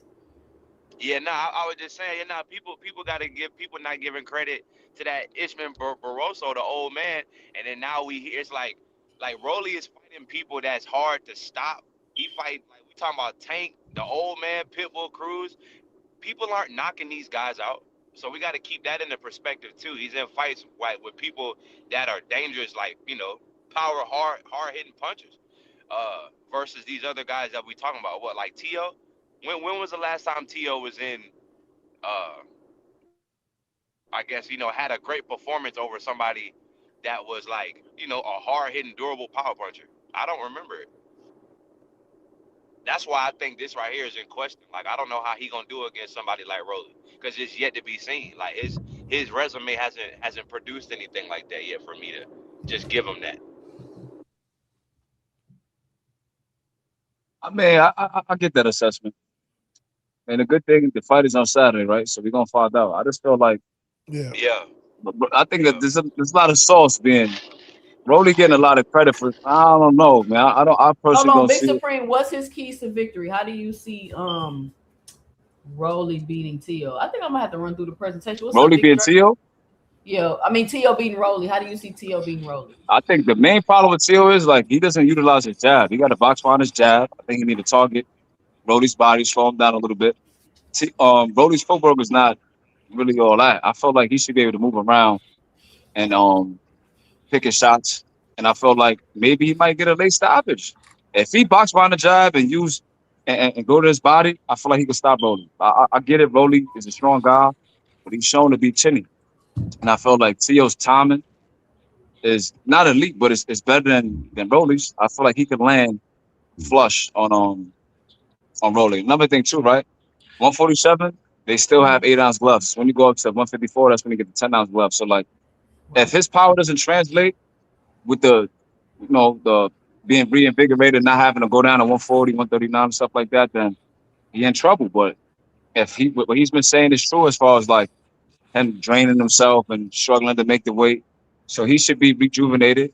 He should be good to go. And I feel like A plus or like a Rolly and Tio, like on a both on their A game, I felt like I said, I'm gonna give the edge to Tio. Now Rolly, I honestly don't see no path to victory besides getting a stoppage. Really, I don't think he got outboxed Tio. I really don't believe so. But maybe I'm just tripping. I don't know. Like I said, I've been wrong before. Maybe I just got this one wrong. I don't know. I just don't see it, y'all. Nah, you could be right. Shit, we could be I wrong. landed with that. This is what I boxing mean, is hey, we about. just analyzing it. That's what we doing. We talking Yeah. about it, getting everybody Yeah. 2 cents. You know, if you look at the fight, it depends on how the fight progresses. If Rolly gets aggressive and puts Tio on the back foot, Tio fights better on the back foot. He wants you to come to him, um, and it's a boxing match. Um, I give the edge to Tio. If it turns into a slugfest where they really You get to still there, bro? going, Oh, where they're going toe to toe and hitting it hard, I'm gonna give the edge to Ryan. Um, but if this fight goes and stays Ryan. in the, I mean, I'm sorry, to Rolly. Really? Um, if if the fight stays in the middle of the ring, I'm going Rolly. But if it's Yep. a boxing match I think moving around the is it ring my phone and or Tio's on the Big back Dre? You foot, breaking up? No, you got to go out and come back in, Big Supreme, Big Dre talking. um, like I said, if the fight stays in the middle of the ring, um, I'm going to go with Rolly. But if it's a boxing match, I'm gonna get an edge to Tio. Okay. Now, people keep saying they're gonna get an edge to Tio if it's a boxing match. Rolly has not been outboxed yet. I might have to go out and come back. Mm, You say he hasn't yeah. been outboxed? He's never lost by decision. That's because he got knocked out, 2 cents. Exactly. That's not a I, decision. I agree with the statement. He has definitely not He got lost by outboxed by decision. Pitbull Cruz, who's not even a boxer. And then No, He he, didn't he, get he out. No, didn't he get didn't. outboxed. He didn't get he outboxed did by not. Just Pitbull. hold on, time Pitbull out. Cruz How come killed when I that say brother. stuff, y'all act like y'all don't understand what I'm saying? No, He's but never lost by decision, which means either you stop him or you lose. Pitbull Cruz, who's No, not for boxing skills, was I, outboxing Rolly before he stopped Rolly. Either no, you I, box him or you lose boxing. I agree with your statement. The only thing that I would say is that I felt like Jackson Martinez definitely won that fight, Yeah. but that the money was behind Rolly, so therefore he didn't get the decision. But other than that, you are absolutely correct. He has not lost a fight by decision. And honestly, I believe with Ishmael Salas in his corner, he has gotten better with his boxing acumen, and he can follow the game plan well. And Ishmael Salas does make in-game or in-fight adjustments. The thing that I have a problem with is that there are moments where you see Tio not really using fundamentals. And in those moments, he usually leans in with his head, with his guard down. Rolly's quick enough to take advantage of that. And if Steve Claggett can do it, I'm most assured that Rolly Romero can do it too. So I don't know if he can outbox him or not. But I know this Saturday will show whether or not he is trash or not. Because after that, the narrative shifts at least with him, because now T.O. is somebody who put somebody else in the top 3, quote unquote, pound for pound list, right? So when he fights him, if he does him even worse, where does Rolly rank on that list? Oh, that's a good one. Say that question one more time, Thomas Hill, for the That'd people be in the back. nasty. For the people in the back. If Rolly stops T.O., where does he move on the pound for pound list? Listen, I said if Rolly beat T.O., he should be on the pound for pound list. They tried to laugh me off the panel, bro. He can't. Right. It doesn't make sense. Tio coming off a loss. It's gonna force people. It's gonna force people to have the conversation about how good Rolly is, and I think they've been trying to avoid it because for some reason the narrative is he's some big dumb crayon eating motherfucker or something like that. Like, people think he's just stupid. It's like, bro, Rolly will send your head into orbit, bro, if you play with him wrong, bro. But we gonna find out. We gonna see. But he doesn't go on the pound. So here's the thing: Tio's come off a loss, moving up in weight, right? So Still Tio though. Your Lord. What does that have to do with anything, bro? So how would you put Rolly on? Where would you put Rolly on pound for pound list? Find a person coming off a loss, moving up in weight. Didn't you tell me T.O. was lineal? He beat Tio. Hold on, time out. Didn't you tell me T.O. He was was. lineal? Yeah. If he beats Tio, his resume better than Devin Haney. Hold on, no cap. So T.O. He's not lineal no more.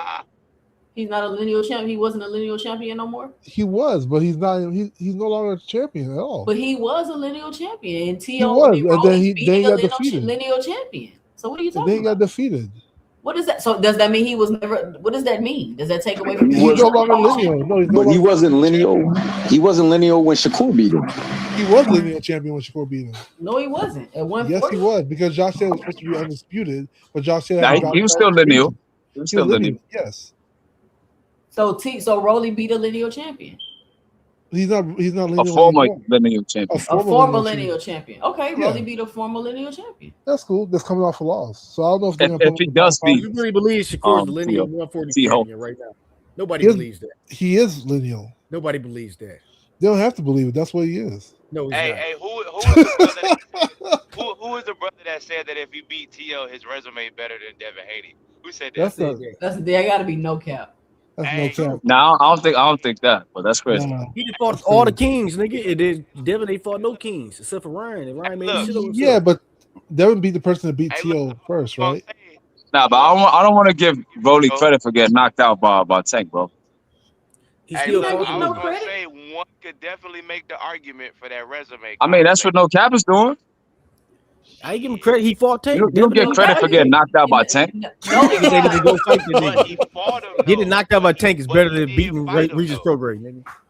No, it's not better than beat. Losing is never better than winning, brother. Nah, I ain't gonna lie, like Haney resume. Nah, I ain't gonna do that, No Cap. But I know. I mean, we gotta clown Haney and all that, but nah. I think so. So nobody think the fact that let me say this, and I'm gonna let you go, RBS. Nobody thinks the fact that Loma coming out of retirement and going back to 130. Y'all don't think that means anything? Because to me, that makes me think That's kind of nasty. To me, that makes me think Loma had no fucking business at 135, which is what I've always said. Yeah, you already know he had no business. He already every step up fight he took at 135, he got his ass whooped. He had no business. I ain't gonna lie. And then Devin came in there at 165 to fight Loma. That shit is egregious. Right. Bro. Yeah. Right. I think Loma's beat Haney. I ain't gonna lie, but I don't think he lost every step up fight. I think he did get robbed with Haney. I I think thought Loma legitimately won He that a didn't lot get more. robbed by Haney. He didn't get robbed Yeah, by I was Haney. gonna say. You don't think he got robbed by Haney? No. Listen, Loma had good moments in that fight, but he definitely didn't do enough to win. He did not do I enough. don't know, man. I don't know about that one. Landed with right hands to the body all. But we watching it. It could have been a draw or Loma got it. I'm not gonna lie. Devin was beating the shit out of Loma the first half of that fight. Devin was beating the shit out of Loma the first half of that fight until he figured So him you out. gave him all 6 rounds in the first half? I don't remember what I can't say like I gave him 4 or 3. I watched it but again, and I thought Devin was pretty comfortable. That shit was a very competitive fight, though. That shit was very Yeah, competitive. There was a lot of swing rounds, and I felt like The championship Loma rounds. was more active, in my And then opinion. I Loma feel like sat out, and then Loma bitched up in the championship rounds on top of that. I'll give you the 12th round. Championship rounds. I think Devin edged it out in the champ rounds, bro. I can't say that because I gave him Loma best rounds was like the 9th and the 10th. I thought 8, 9, 10, and 11. I just think him giving up the No. 12th was like that was kind of stupid on his I don't part. think I he don't know won. why he did that. I don't even think he won the 10th round. I thought the 10th round, Loma had good moments in the beginning, and then Devin took over at the end. But people What? just- yeah, I think that's why. I think Once Loma got his timing down, remember Haney was panicking in the corner. He was like, "Yo, Dad, he knows what I'm doing." Like, so I don't know. I mean, I don't know. I think Loma might have got that, but this is what I realized in that. This is what Loma exposed in that fight.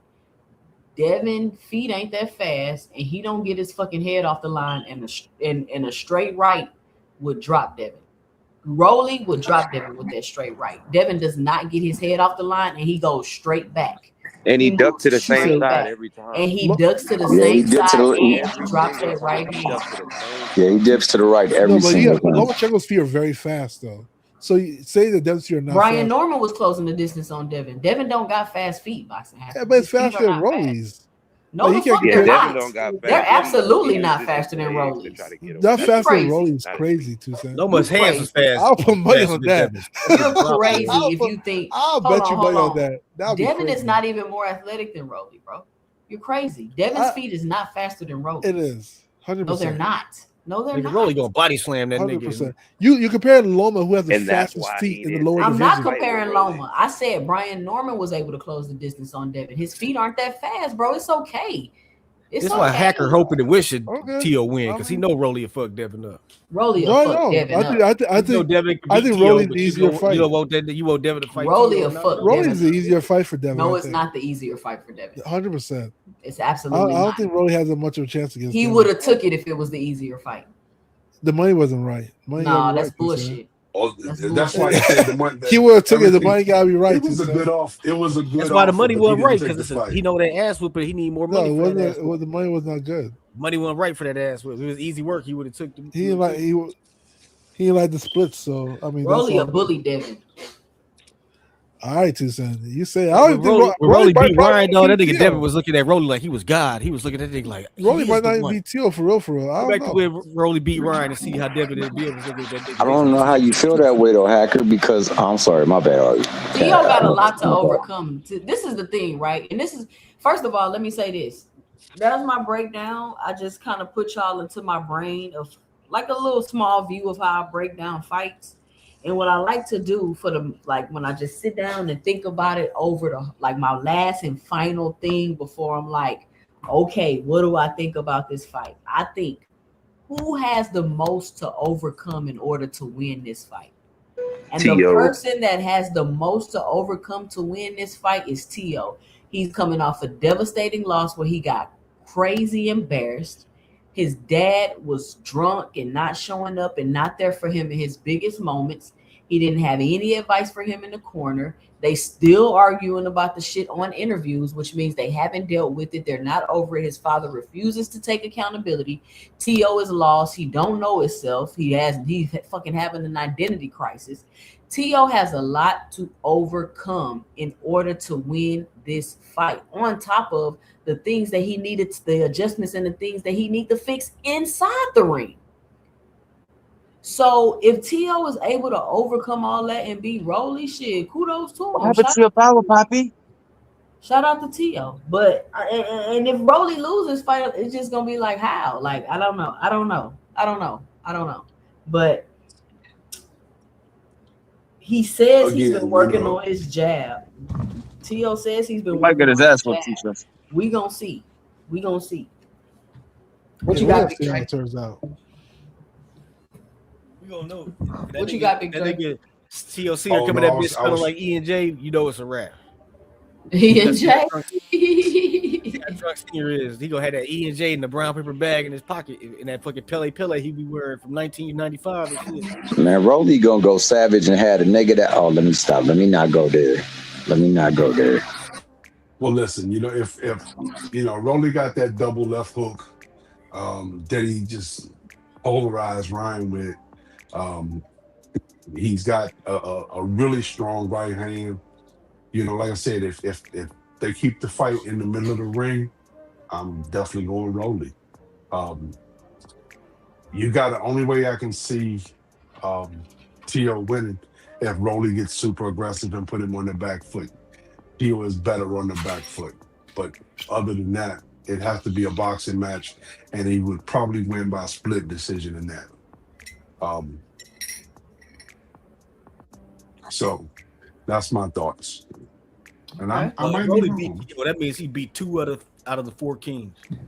Yeah, Really, lost to Devin one. Duck- really three because so 3 out of 1, 3 and No, 1. you don't get a win for a fight not happening. That doesn't work that way, brother. Devin ran from the No, fight. he didn't like the deal. Devin ain't So, fought none of the But kings. why did he so come out you and have say to it was a like. good offer? So you have to accept the offer. Yes. Devin He ain't has to beat accept the none of offer. the You like kings. it. Devin the only one of the According to kings that Devin? ain't beat a king. So Hacker, going back to what I was gonna say before my man No Cap was talking, I didn't mean to interrupt him. Yeah. When he got the undisputed title at 35 after fighting Cambosis, he went to an interview. He took to every interview he could and said that every division he would go to, he would undispute. That nigga has never went to unified every single division that he went to.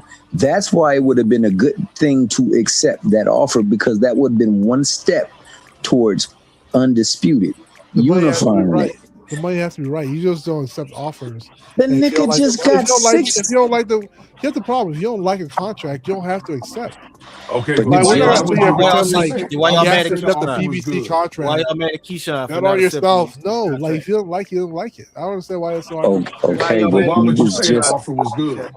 He If said the you offer didn't is like Keyshawn the ain't good get in game. terms of Yeah. the fight date and venue, and they still have to negotiate the money. So the Hacker, Keyshawn But he even duck when was you game or not? negotiate the money, it Hold fell on, through. one Why? mic. Hold on, Yeah. y'all. Hold Keyshawn on. duck or not? All right. I gotta listen, y'all. Let me before we get to going. I got about 10 minutes on here. I'm already past time. I'm gonna stay on till 12:20, and then I'm gonna hop off. But shout out to everybody joining me tonight for 2 Cents After Dark. I got so much more stuff I want to talk about. Like I never have enough time on here. We gonna wrap it up. I guess the panel's over. Y'all get your final 2 cents off. Let me know what y'all think. I thought we was gonna be able to get to some more stuff. I ain't know y'all was gonna want to talk about Shields for so long. Shout out to the Guo. Oh, Hey, she got the people hurt out here. I was I mean, gonna why say, she hey, didn't take her real, gloves real. She off? got these dudes panties in a bunch right out here, man. Yeah, nah, Shout for Why out she real. to didn't Hey, take her real, gloves real, off? real fast. Super shout outs to 2 Cent. Shout outs to the panel. Shout out to Clarissa Shields, man. Yeah, she got niggas in their feelings. Um, big fight week, man. Hopefully T.O. Rolly can give us an exciting show. I think we're gonna get a treat this weekend, man. Again, salute to everybody on the panel, man. We Shout out catch to y'all later. RBS coming. This your first time up here, RBS, or you been up here before? No, this is my first time on your channel for sure. Oh, okay. Shout out I RBS for I joining me. appreciate you for having me on. Yes, thank you. All right. Come up anytime. Yep. Who else got something? What else y'all got? Wrap it up. Box Hacker, final 2 cents. Yo, great show, 2 Cent.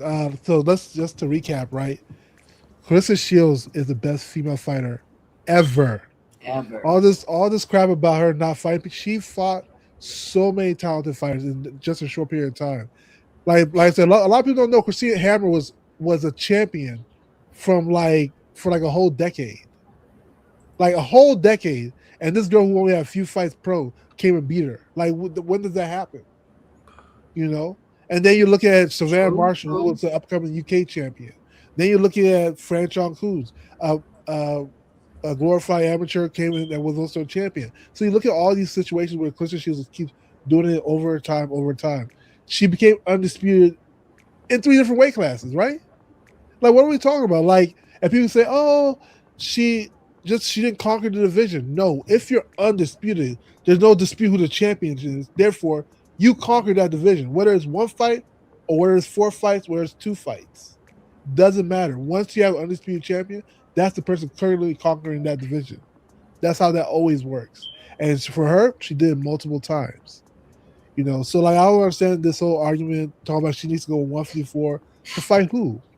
There's nobody left in those lower weight classes that could touch Shields. The only person that would maybe give Shields a challenge is Kay Taylor, and she's not gonna move up and wait to fight Shields. So what are we talking about? Shields right now is just the best female fighter ever.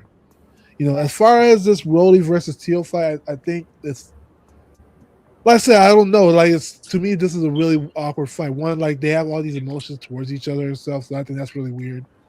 2, they know each other. Like when 2 fighters know each other, even when it's the skilled fighter, you have a skilled fighter and a non-skilled fighter, because both of them know each other in the ring, they know each other's mannerisms. That's gonna play a factor as well.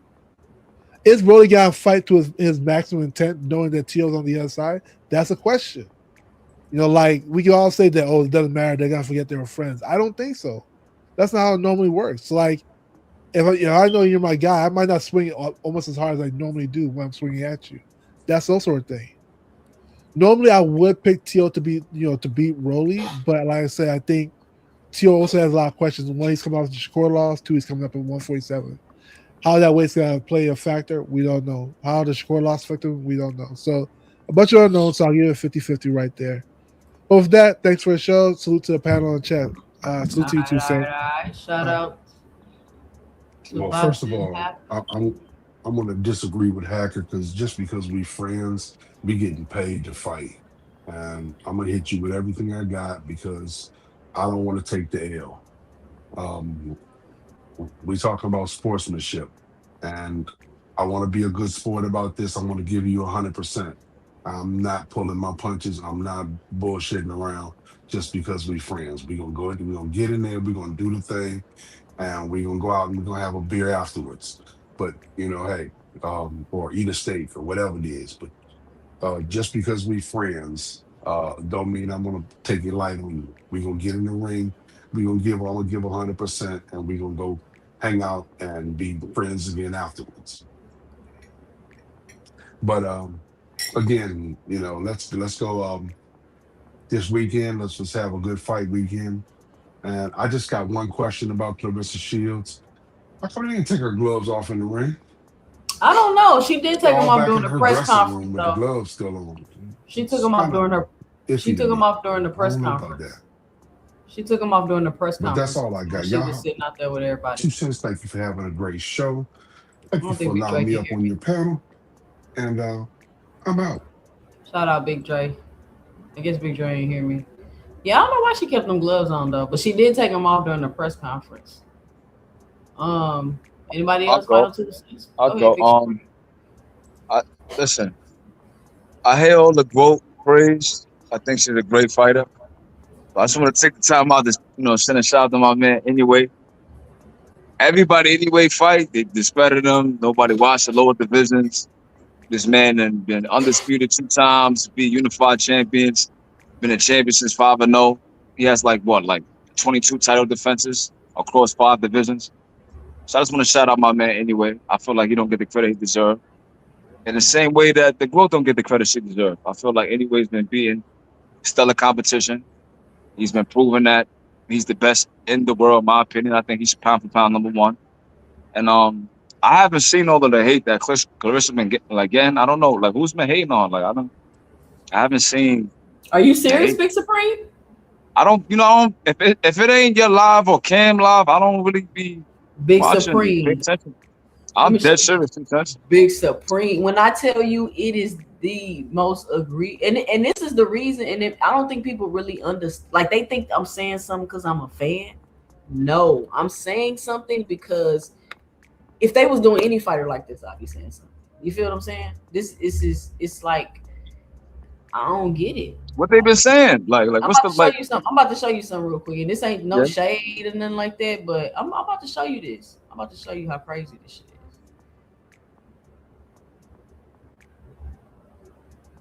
You see this? Clarissa, Clarissa, Clarissa, Clarissa, Clarissa, Clarissa, Clarissa, Clarissa, Clarissa, Clarissa, Clarissa, Clarissa, Clarissa, Clarissa. Is that a YouTube channel or is that like Clarissa, multiple? Clarissa, Clarissa, Clarissa, Clarissa, Clarissa, Clarissa, Clarissa, Clarissa, Is that one person hating? Clarissa, Clarissa, Clarissa, Clarissa, Clarissa, Clarissa, Clarissa, Clarissa, Clarissa, Clarissa, Clarissa, Clarissa, Who that? Who hating Clarissa, on Clarissa like that? Clarissa, That's Clarissa, boxing ego. Clarissa. That nigga made 25 videos. Hey, no. Who made those videos? That's Boxing Ego? Yep. I was gonna say, you know what he is, man. The alphabet community boys, you know. I'm gonna just say that. It's like, dude, I've been stopped following him. But I don't watch that nigga channel. I'm not gonna lie, like if it ain't yours, live, KO or something like that. Clarissa. Oh, it's more hate. Clarissa. Oh, nasty work. Clarissa. I've been hating on Clarissa. Yeah. Two light-skinned biracial looking niggas, man. Clarissa. Shout out to the light brights, you know what I mean? No shade and nothing like that. Clarissa. And it goes on and on and on. What's that other nigga name? Good. And I don't even watch these dudes. I just be seeing them. And don't get me started with the short. I take that back. Them boys hating. I ain't know it's that nasty like that. With the short. That nigga's mad that she with Pat Boots. What's the dude name? The other dude, the one that was talking about her taxes when she called in. I don't even know his name. Hood. She talking about Hood. What's his name? Didn't she call up acting like somebody else? That was crazy. It's the Hood something. Yo, she called in comedy. Being a fan. She called in being a fan. She called acting like a fan, right? She was on Kevin Durant. You know, Kevin Durant got the burner accounts. I think his name, the Hood. Hey, no, something. what's that guy name, y'all? I gotta show y'all his. I gotta show you his page. The Hood something. The Hood something. I don't know what the last word is, but it's the Hood. If you put, I take that back. They hating hard as hell. That's crazy. Yeah, Hood. They try to get views. Yeah. I take that back. Big Supreme, it's bad, bro. It's bad. Why they hating on the growth? The growth, you know, nice complexion, nice body. She could be Keith Thurman. She could be Rolly. She shouldn't have never said that shit. She can't be neither one of those guys. But she could be Floyd. Floyd coming back. She could be Ego and she's on the front. Y'all know what I wanted to talk about tonight, but I was like, I ain't even gonna go there because it's gonna be too deep of a conversation and it's gonna go over everybody's head. But I was finna say, how come y'all niggas ain't in the uproar for this dude that's trying to go to the WNBA? Why y'all not in the uproar? I don't. Who's doing that? What's that nigga? I don't know his name. What's the guy name trying to go to the WNBA? That's the only time I heard of some shit like that. Oh, y'all don't know nothing about that story? Nah, pull it up. No, I told you I don't even pay attention to them niggas. Nah, I ain't with all that, man. Angel Reese, come on, man. That nigga can't be in the locker room with my baby. What the fuck he doing? I'm gonna talk He about it. better cut it out before I go kill that nigga. I might talk about it on later. Angel Reese, my baby. You better stop playing around. Like, my nigga Slogan got it for you. He got the name. It's Hood Champion. Hood Champion? Yeah, that's my dog. Not no champion. He don't like him some Clarissa though, for sure. Shout out to Chlorilla. Chlorilla went out there and did. Gecko kid, you hating too? Damn, Gecko. Look. Here we go. Clarissa.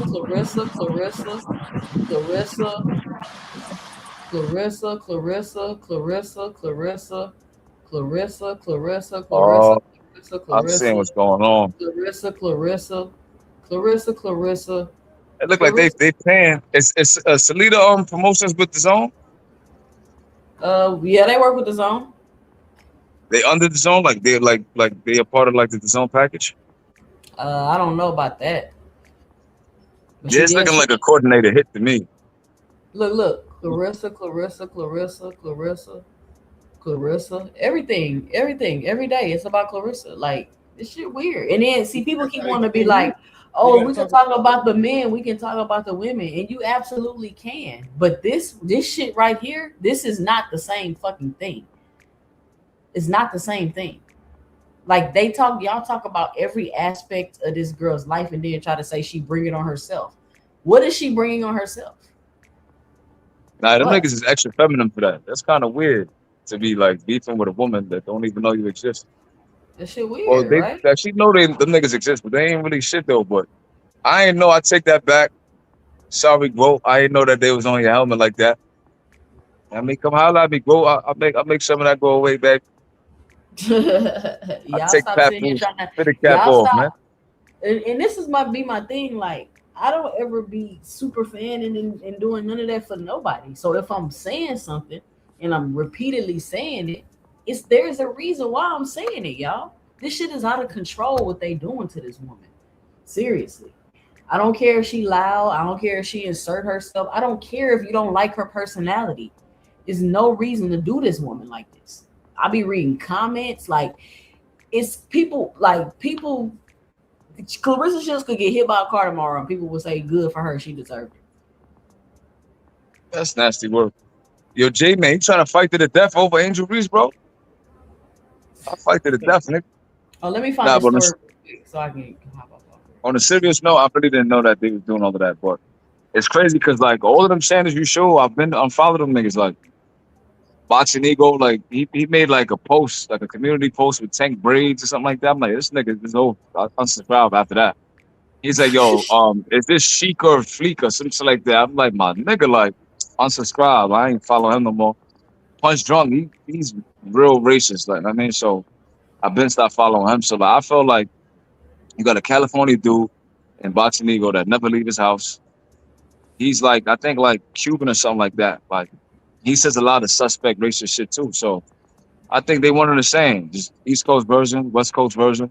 They probably don't like black women. That's what it looked like to me. That's what it sounded like to me. So fuck them niggas. I'll say All it. right. Yeah, that's what I'm saying. Like, it's Say it. weird, brain. It's very weird, and it's like, for some reason, the guys just don't. They just like, she bringing on herself. She should have never said she could be Rolly. Like, that don't mean you talk about her every fucking day. Like, that shit's stupid. It sound like Like, they y'all want to date Papoose or something. Like they hating on her. Like ever since you got with my man Papoose, like they've been going crazy. Like crazy.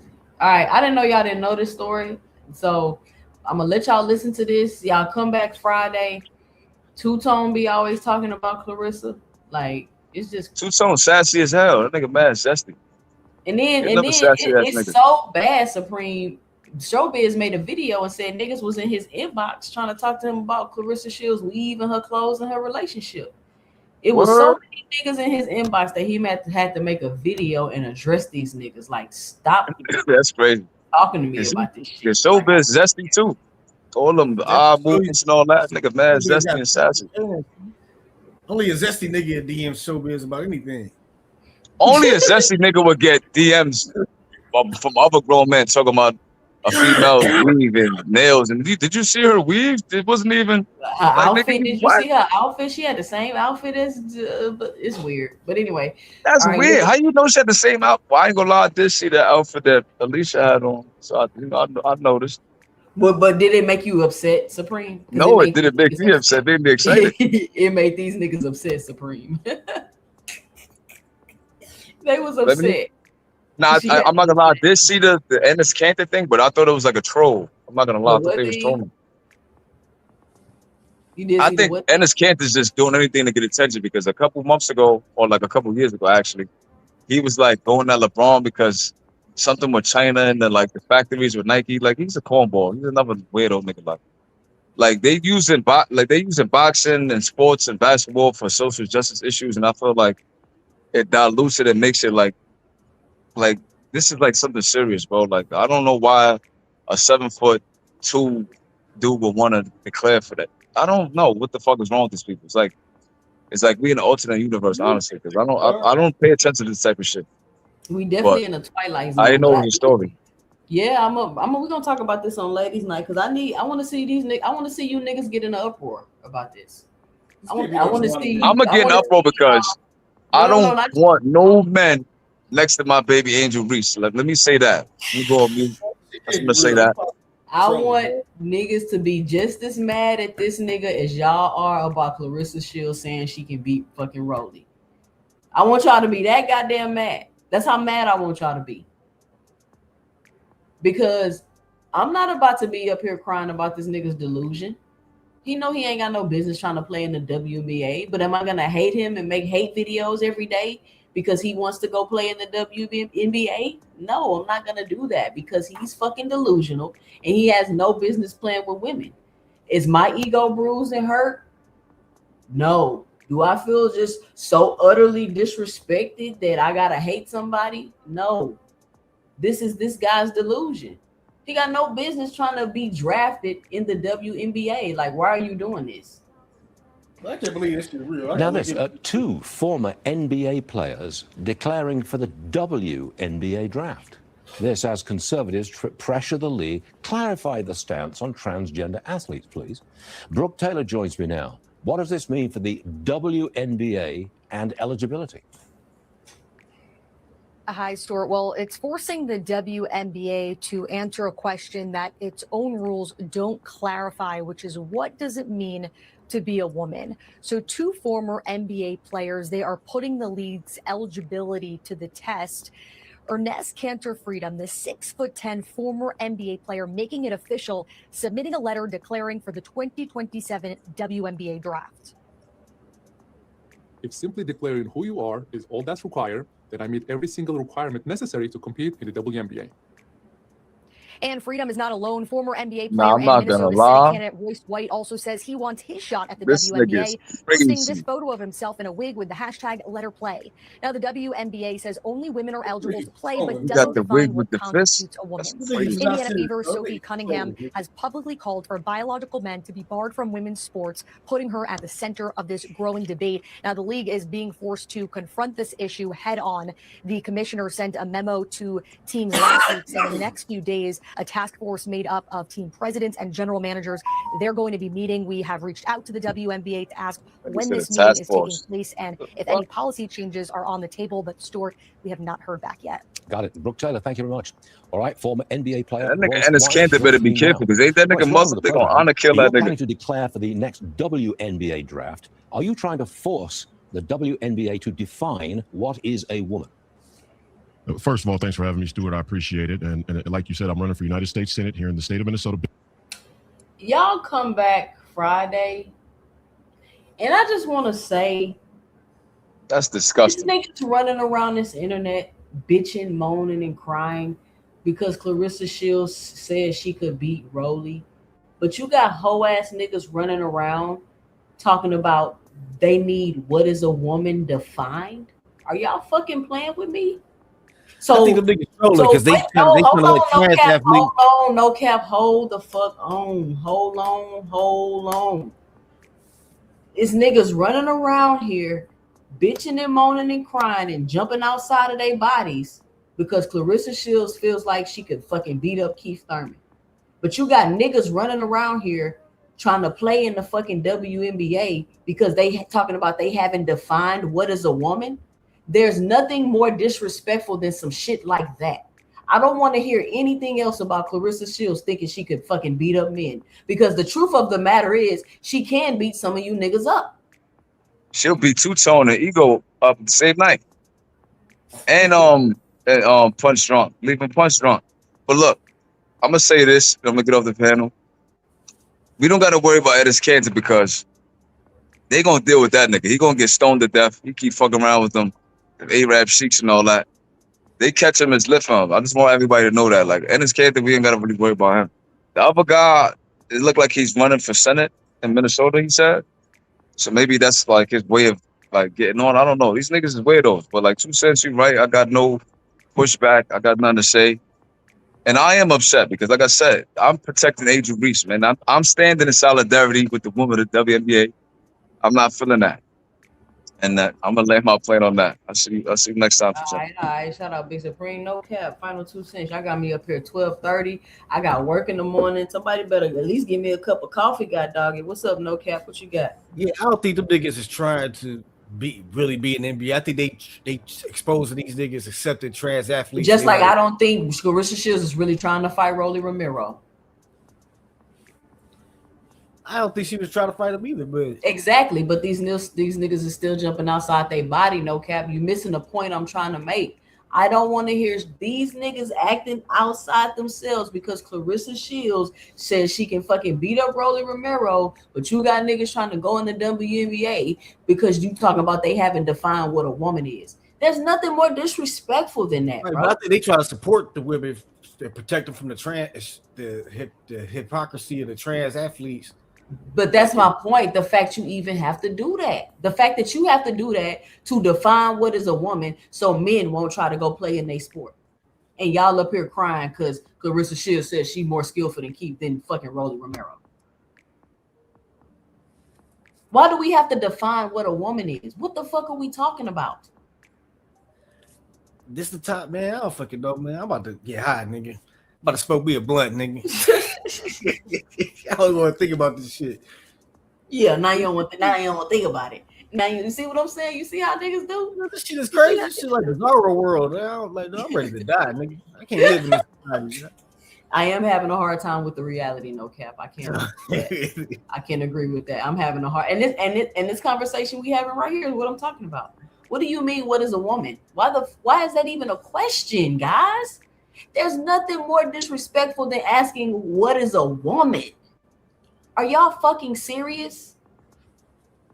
Are we fucking serious? What is a woman? I need all niggas to be outraged about this, just like y'all outraged about Clarissa Shields. I need y'all to be in the uproar. I need y'all writing letter. I need niggas to be upset outside themselves. How dare you ask what is a woman for a fucking definition like that needs to be defined in order for men not to be involved? That shit is absolutely egregious. I should have talked about that tonight, but I was like, I ain't even trying to go there because when I be trying to talk about deep shit, it be going over people's head and they act like they can't understand. But we'll definitely probably talk about it ladies' night. So y'all make sure y'all come back Friday night. No cap, thank you for joining me tonight. You got your final 2 cents off, or you got something else you want to close with? I can't say nothing after this Joanna man shit. I'm ready to smoke this weed. Hi, no cap. Peace out, no cap. Yeah, this Joanna man shit. Well, yeah. Y'all come back Friday, man. We might chit chat about that Friday. I should have talked about that tonight and did the breakdown on Friday, but I was like, I'm not even finna do it tonight. We're gonna keep it light. So shout out to everybody for joining me today. I hope y'all enjoyed taking a peek into my brain to see exactly how I think and break down fights. Shout out to everybody that supported the channel today by punching that like and subscribe button. We only had one person cash app today. That was Healthy and Wealthy 09 with the $9.99. And he says, I swear, if Rolly beat T.O., I'm not letting Shakur fans live. Shout out Healthy and Wealthy 049. Listen, guys, if you enjoying the content, I'm staying up late, I got to be up early, make sure to support the channel, right? That's how I judge how great of a job I'm doing and how good the shows are by how much support that I'm getting. So if you enjoyed the show, put a 1 in the chat. If you enjoyed the breakdown, put a 2 in the chat.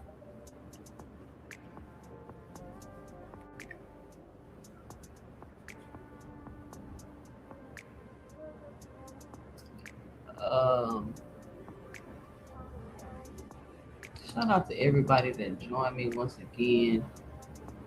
I can't wait for the fight this weekend. Y'all join me. You know what's going to be going down. Fight party, 2 cents boxing. As soon as I get my kick up and going, I'm going to have like a little studio. We going to, you know what I'm saying, have the vibes going with the fight parties. Have music playing. You know you can't do that on YouTube. But you can do it when you're on kick. So it's going to be a whole vibe over here. So if you're not already, put a 0 in the chat if you're already following me on kick. If you're not already following me on kick, click that link. I can't believe these dudes is playing around with. I can't believe we have to define what a woman is. So transgenders, like, what are we talking about? We haven't had to define what a woman is. This, like, what? What do you mean define what a woman? It's what a man is. Why we don't got to define what a man is? What do you mean define what a woman is? A man with a womb, a woman.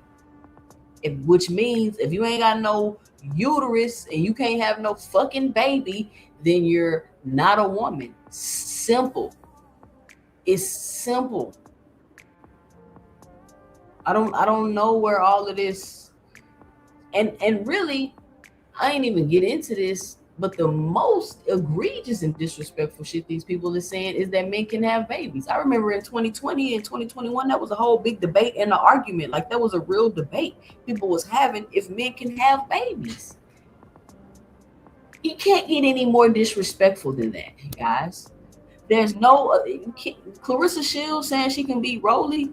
That's nothing compared to people saying men can have babies, or we need to define what is a woman. And women aren't going around here crying and jumping outside themselves because other people are being delusional and living in the land of delusion. So all this stuff y'all talking is just really an excuse to hate on Clarissa Shields, and I've literally just proved that tonight. But y'all make sure y'all come back Friday and join me.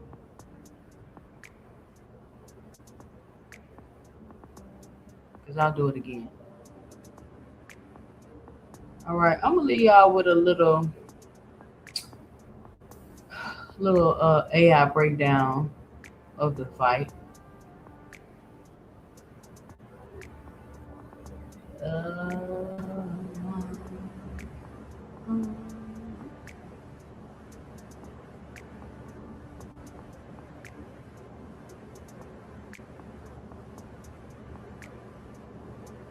Imagine stepping into a ring with a man whose only goal is to separate you from your consciousness. Right. Not a great place to be. No, not at all. But now, imagine trying to survive that while your own father is screaming conflicting instructions at you, you're deeply questioning your own identity as an athlete, and oh yeah, a brand new $20 million contract is just hanging over your head. Oh man, I mean, that is a state of severe cognitive overload. Yeah. And it's all happening in this confined space. Hold on, y'all. I don't know why I keep doing this.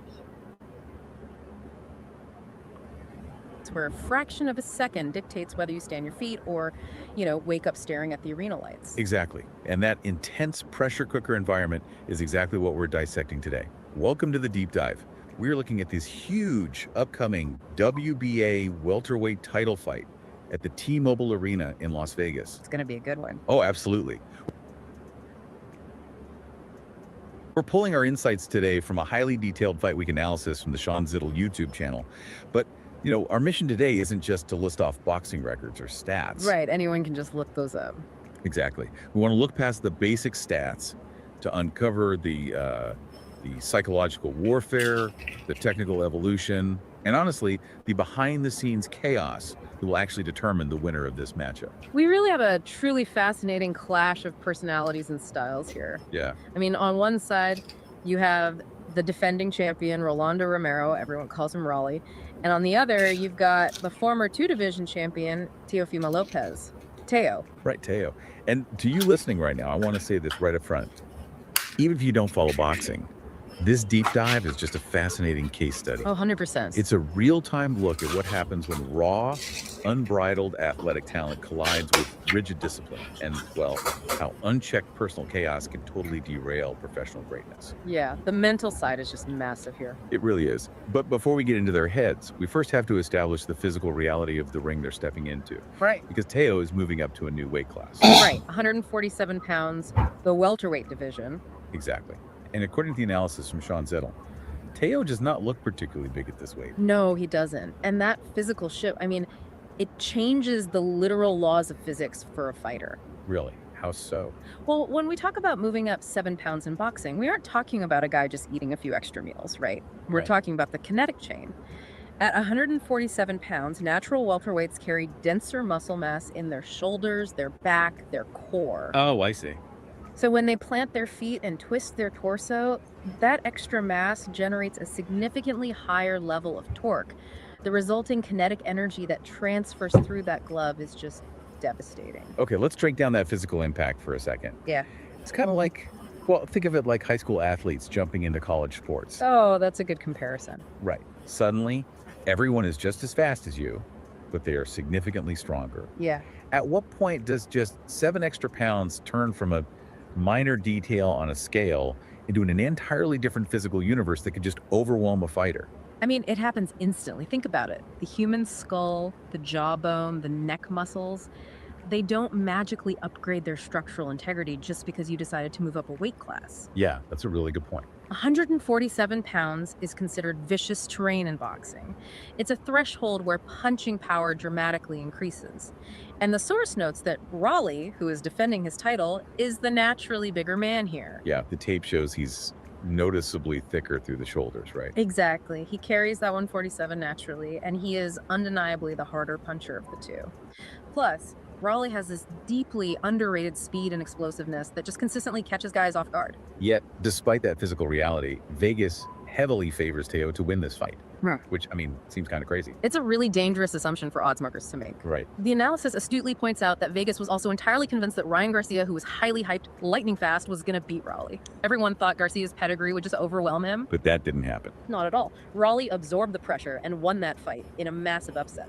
So, okay, if Teo is walking into a new physical universe, right, where his opponent is naturally larger, stronger, and hits with a heavier kinetic force, Teo must have some fundamental technical advantage to survive. But the source reveals a really surprising distinction between pure athletic talent and fundamental skill when comparing those two. Yeah, and this is where the narrative of this fight completely flips. How so? Well, Teo is highly decorated. I mean, he has an incredible historic upset win over the brilliant Vasyl Lomachenko on his resume. A huge win. Huge. But if you watch the tape, Teo relies heavily on raw athleticism. He uses these eccentric, unpredictable maneuvers, twitch reflexes, sudden leaps, unorthodox angles. Playground tricks, almost. Exactly. He relies on his botter's natural speed to bail him out of bad positions, rather than relying on a rock-solid foundation of traditional boxing mechanics. You know, hearing you describe that, it feels entirely backward to how we normally view professional sports development. Right. I mean, Raleigh didn't even start boxing until he was 17 years old. For years, he was known as this reckless, crude slugger who just threw wild bombs. So how does the lifelong decorated Olympian like Teo end up relying on playground tricks while the late blooming brawler becomes the tactical fighter? It really comes down to the environment they place themselves in. Under the guidance of his current trainer, Salas, Raleigh has adopted an actual system. Wait, let's unpack this. What does a system actually look like in the ring for Raleigh? In Raleigh's case, it means he's become a highly patient counterpuncher. A system in boxing is, well, it's all about balance and geometry. Geometry? Yeah.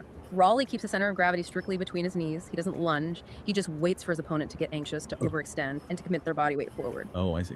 The second they lose their balance, Raleigh capitalizes on that shift in gravity and fires back. That patient balance system is exactly how he timed and defeated Ryan Garcia. Meanwhile, Teo is operating totally without that safety net. Precisely. And this exposes a historical truth in boxing.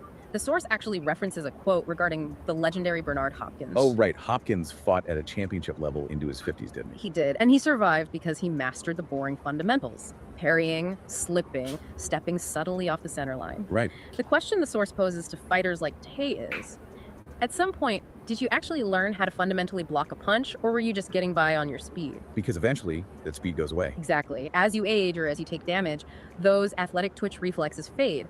A punch that used to miss you by an inch suddenly lands flush on your chin. And we saw the consequences of that fading athleticism recently with Teo, didn't we? We really did. During Teo's recent loss to Shakur Stevenson, who, by the way, is a master of discipline, defensive boxing Teo's lack of a system was completely exposed. What was he doing wrong? He was getting caught lunging. He was falling over his front foot, throwing his right hand without setting it up with a jab first. He even had to switch his stance mid-fight just to keep from falling over. His raw talent just couldn't decode Stevenson's fundamentally sound matrix. Man. So if Teo's physical gifts are fading, and he lacks a fundamental system to fall back on, he has to rely almost entirely on his mental fortitude to survive a heavy puncher like Raleigh. That's the logical next step, yeah. But according to the sources, his mental state might actually be the most fragile part of his entire game right now.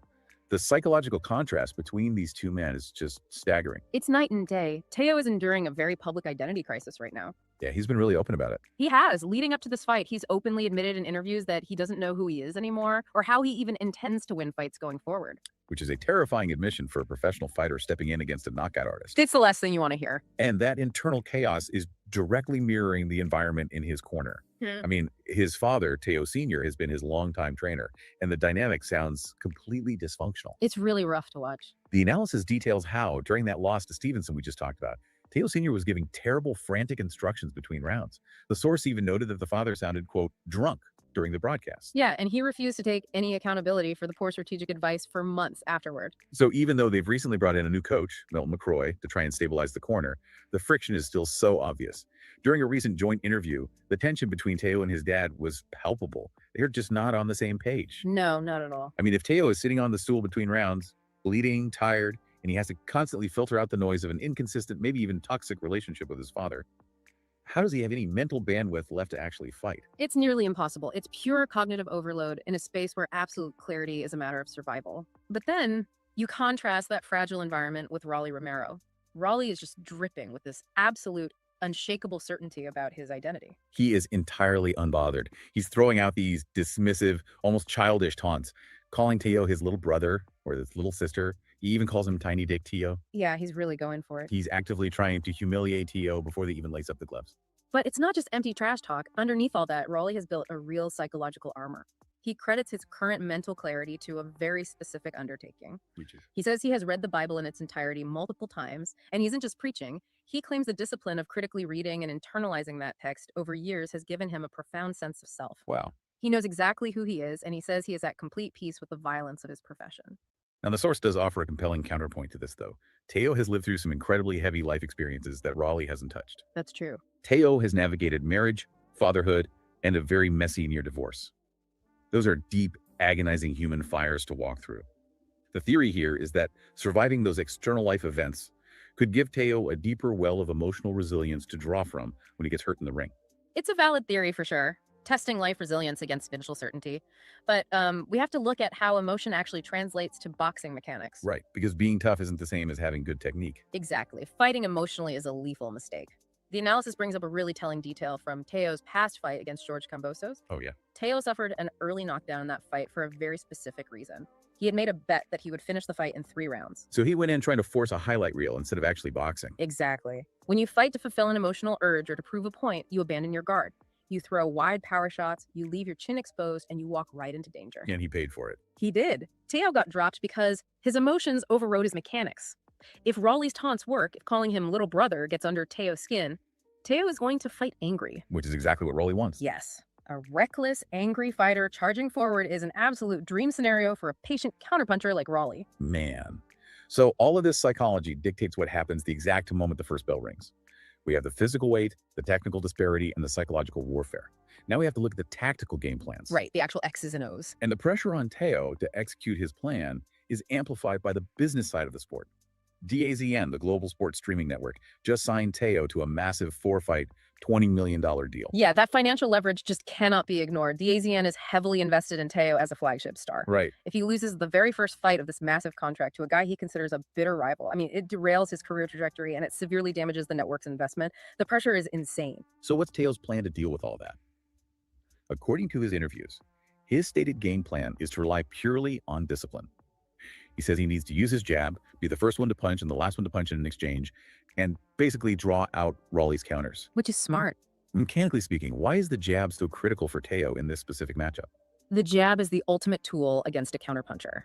A stiff, disciplined jab blinds the opponent momentarily, disrupts their timing, and most importantly, it manages distance without forcing the fighter to commit their body weight forward.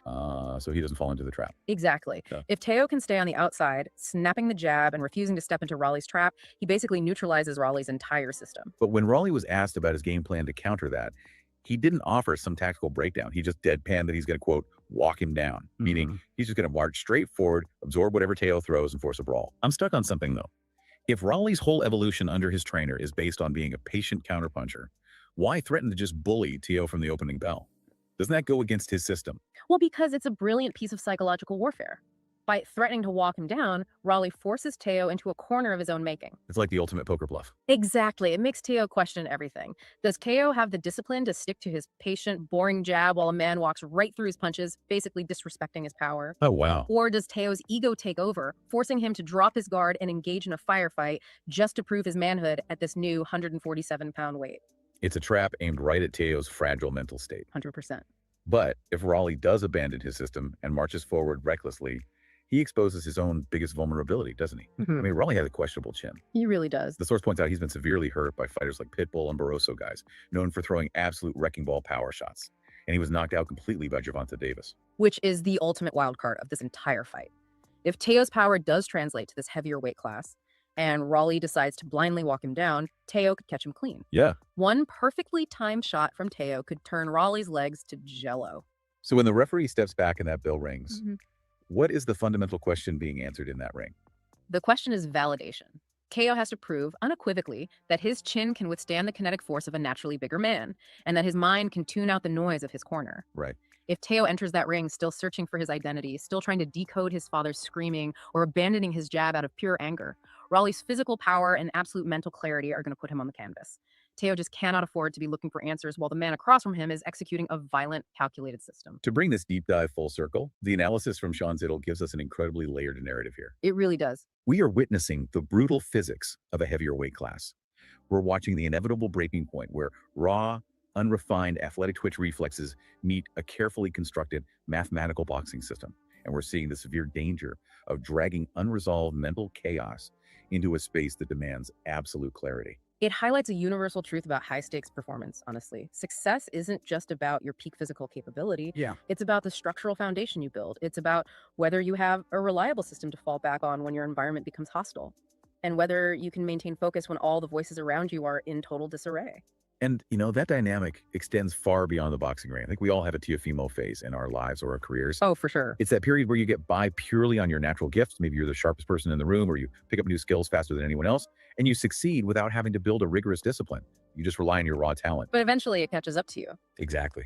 Eventually you move up a weight class in life. The environment gets heavier. The competition catches up, and suddenly the raw talent isn't enough to bail you out anymore.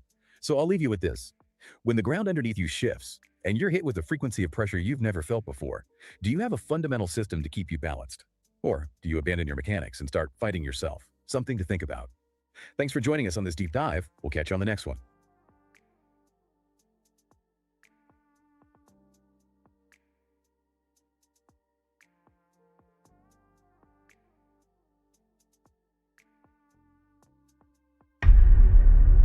Shakur Stevenson.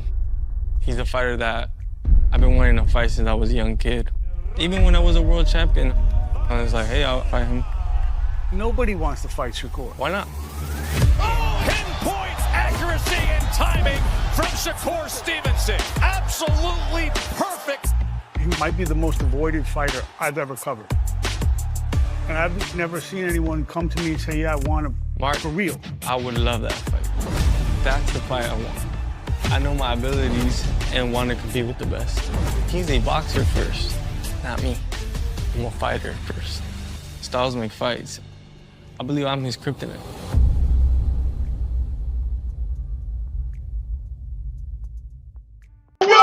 Beautiful. Wow, look like a new fighter. It look like a new fighter. He's standing there fighting. Big right here, lands a stand up. Oh, shit. Another one has the boots. Regular. It's regular. He's back. Regular. Boots is holding. Fighter. Boots is holding. Regular. Fucking fighter. Regular. He's regular. Fighter. Regular fucking fighter. Hold on. Let's see. Regular fucking fighter. 23-year-old fucking kid. Wow, what a round. Regular fucking What a fighter. round. Regular fighter. What a Fuck all round. y'all hoes. Say something, bitches. Regular fighter. Regular fucking fighter. All them missing. It don't matter what he do. It don't matter what he do. I don't care what he do. A regular fighter. This is a war. This is a great fighting fight. No, that nigga's right. Fight. This is a great Well, let's fight then. Yo, this is the fight. This is the fight of the year. This is the fight of the year. This is the fight of the year. This is the fight of the year. He never been here before. Boots never been hurt. Y'all never seen. Well, we about to figure it out. You never seen this. Round 3. What? Right round 3. Was Norman right? Was Norman right? That's one round, Norman. That's one round. He got to keep going. No.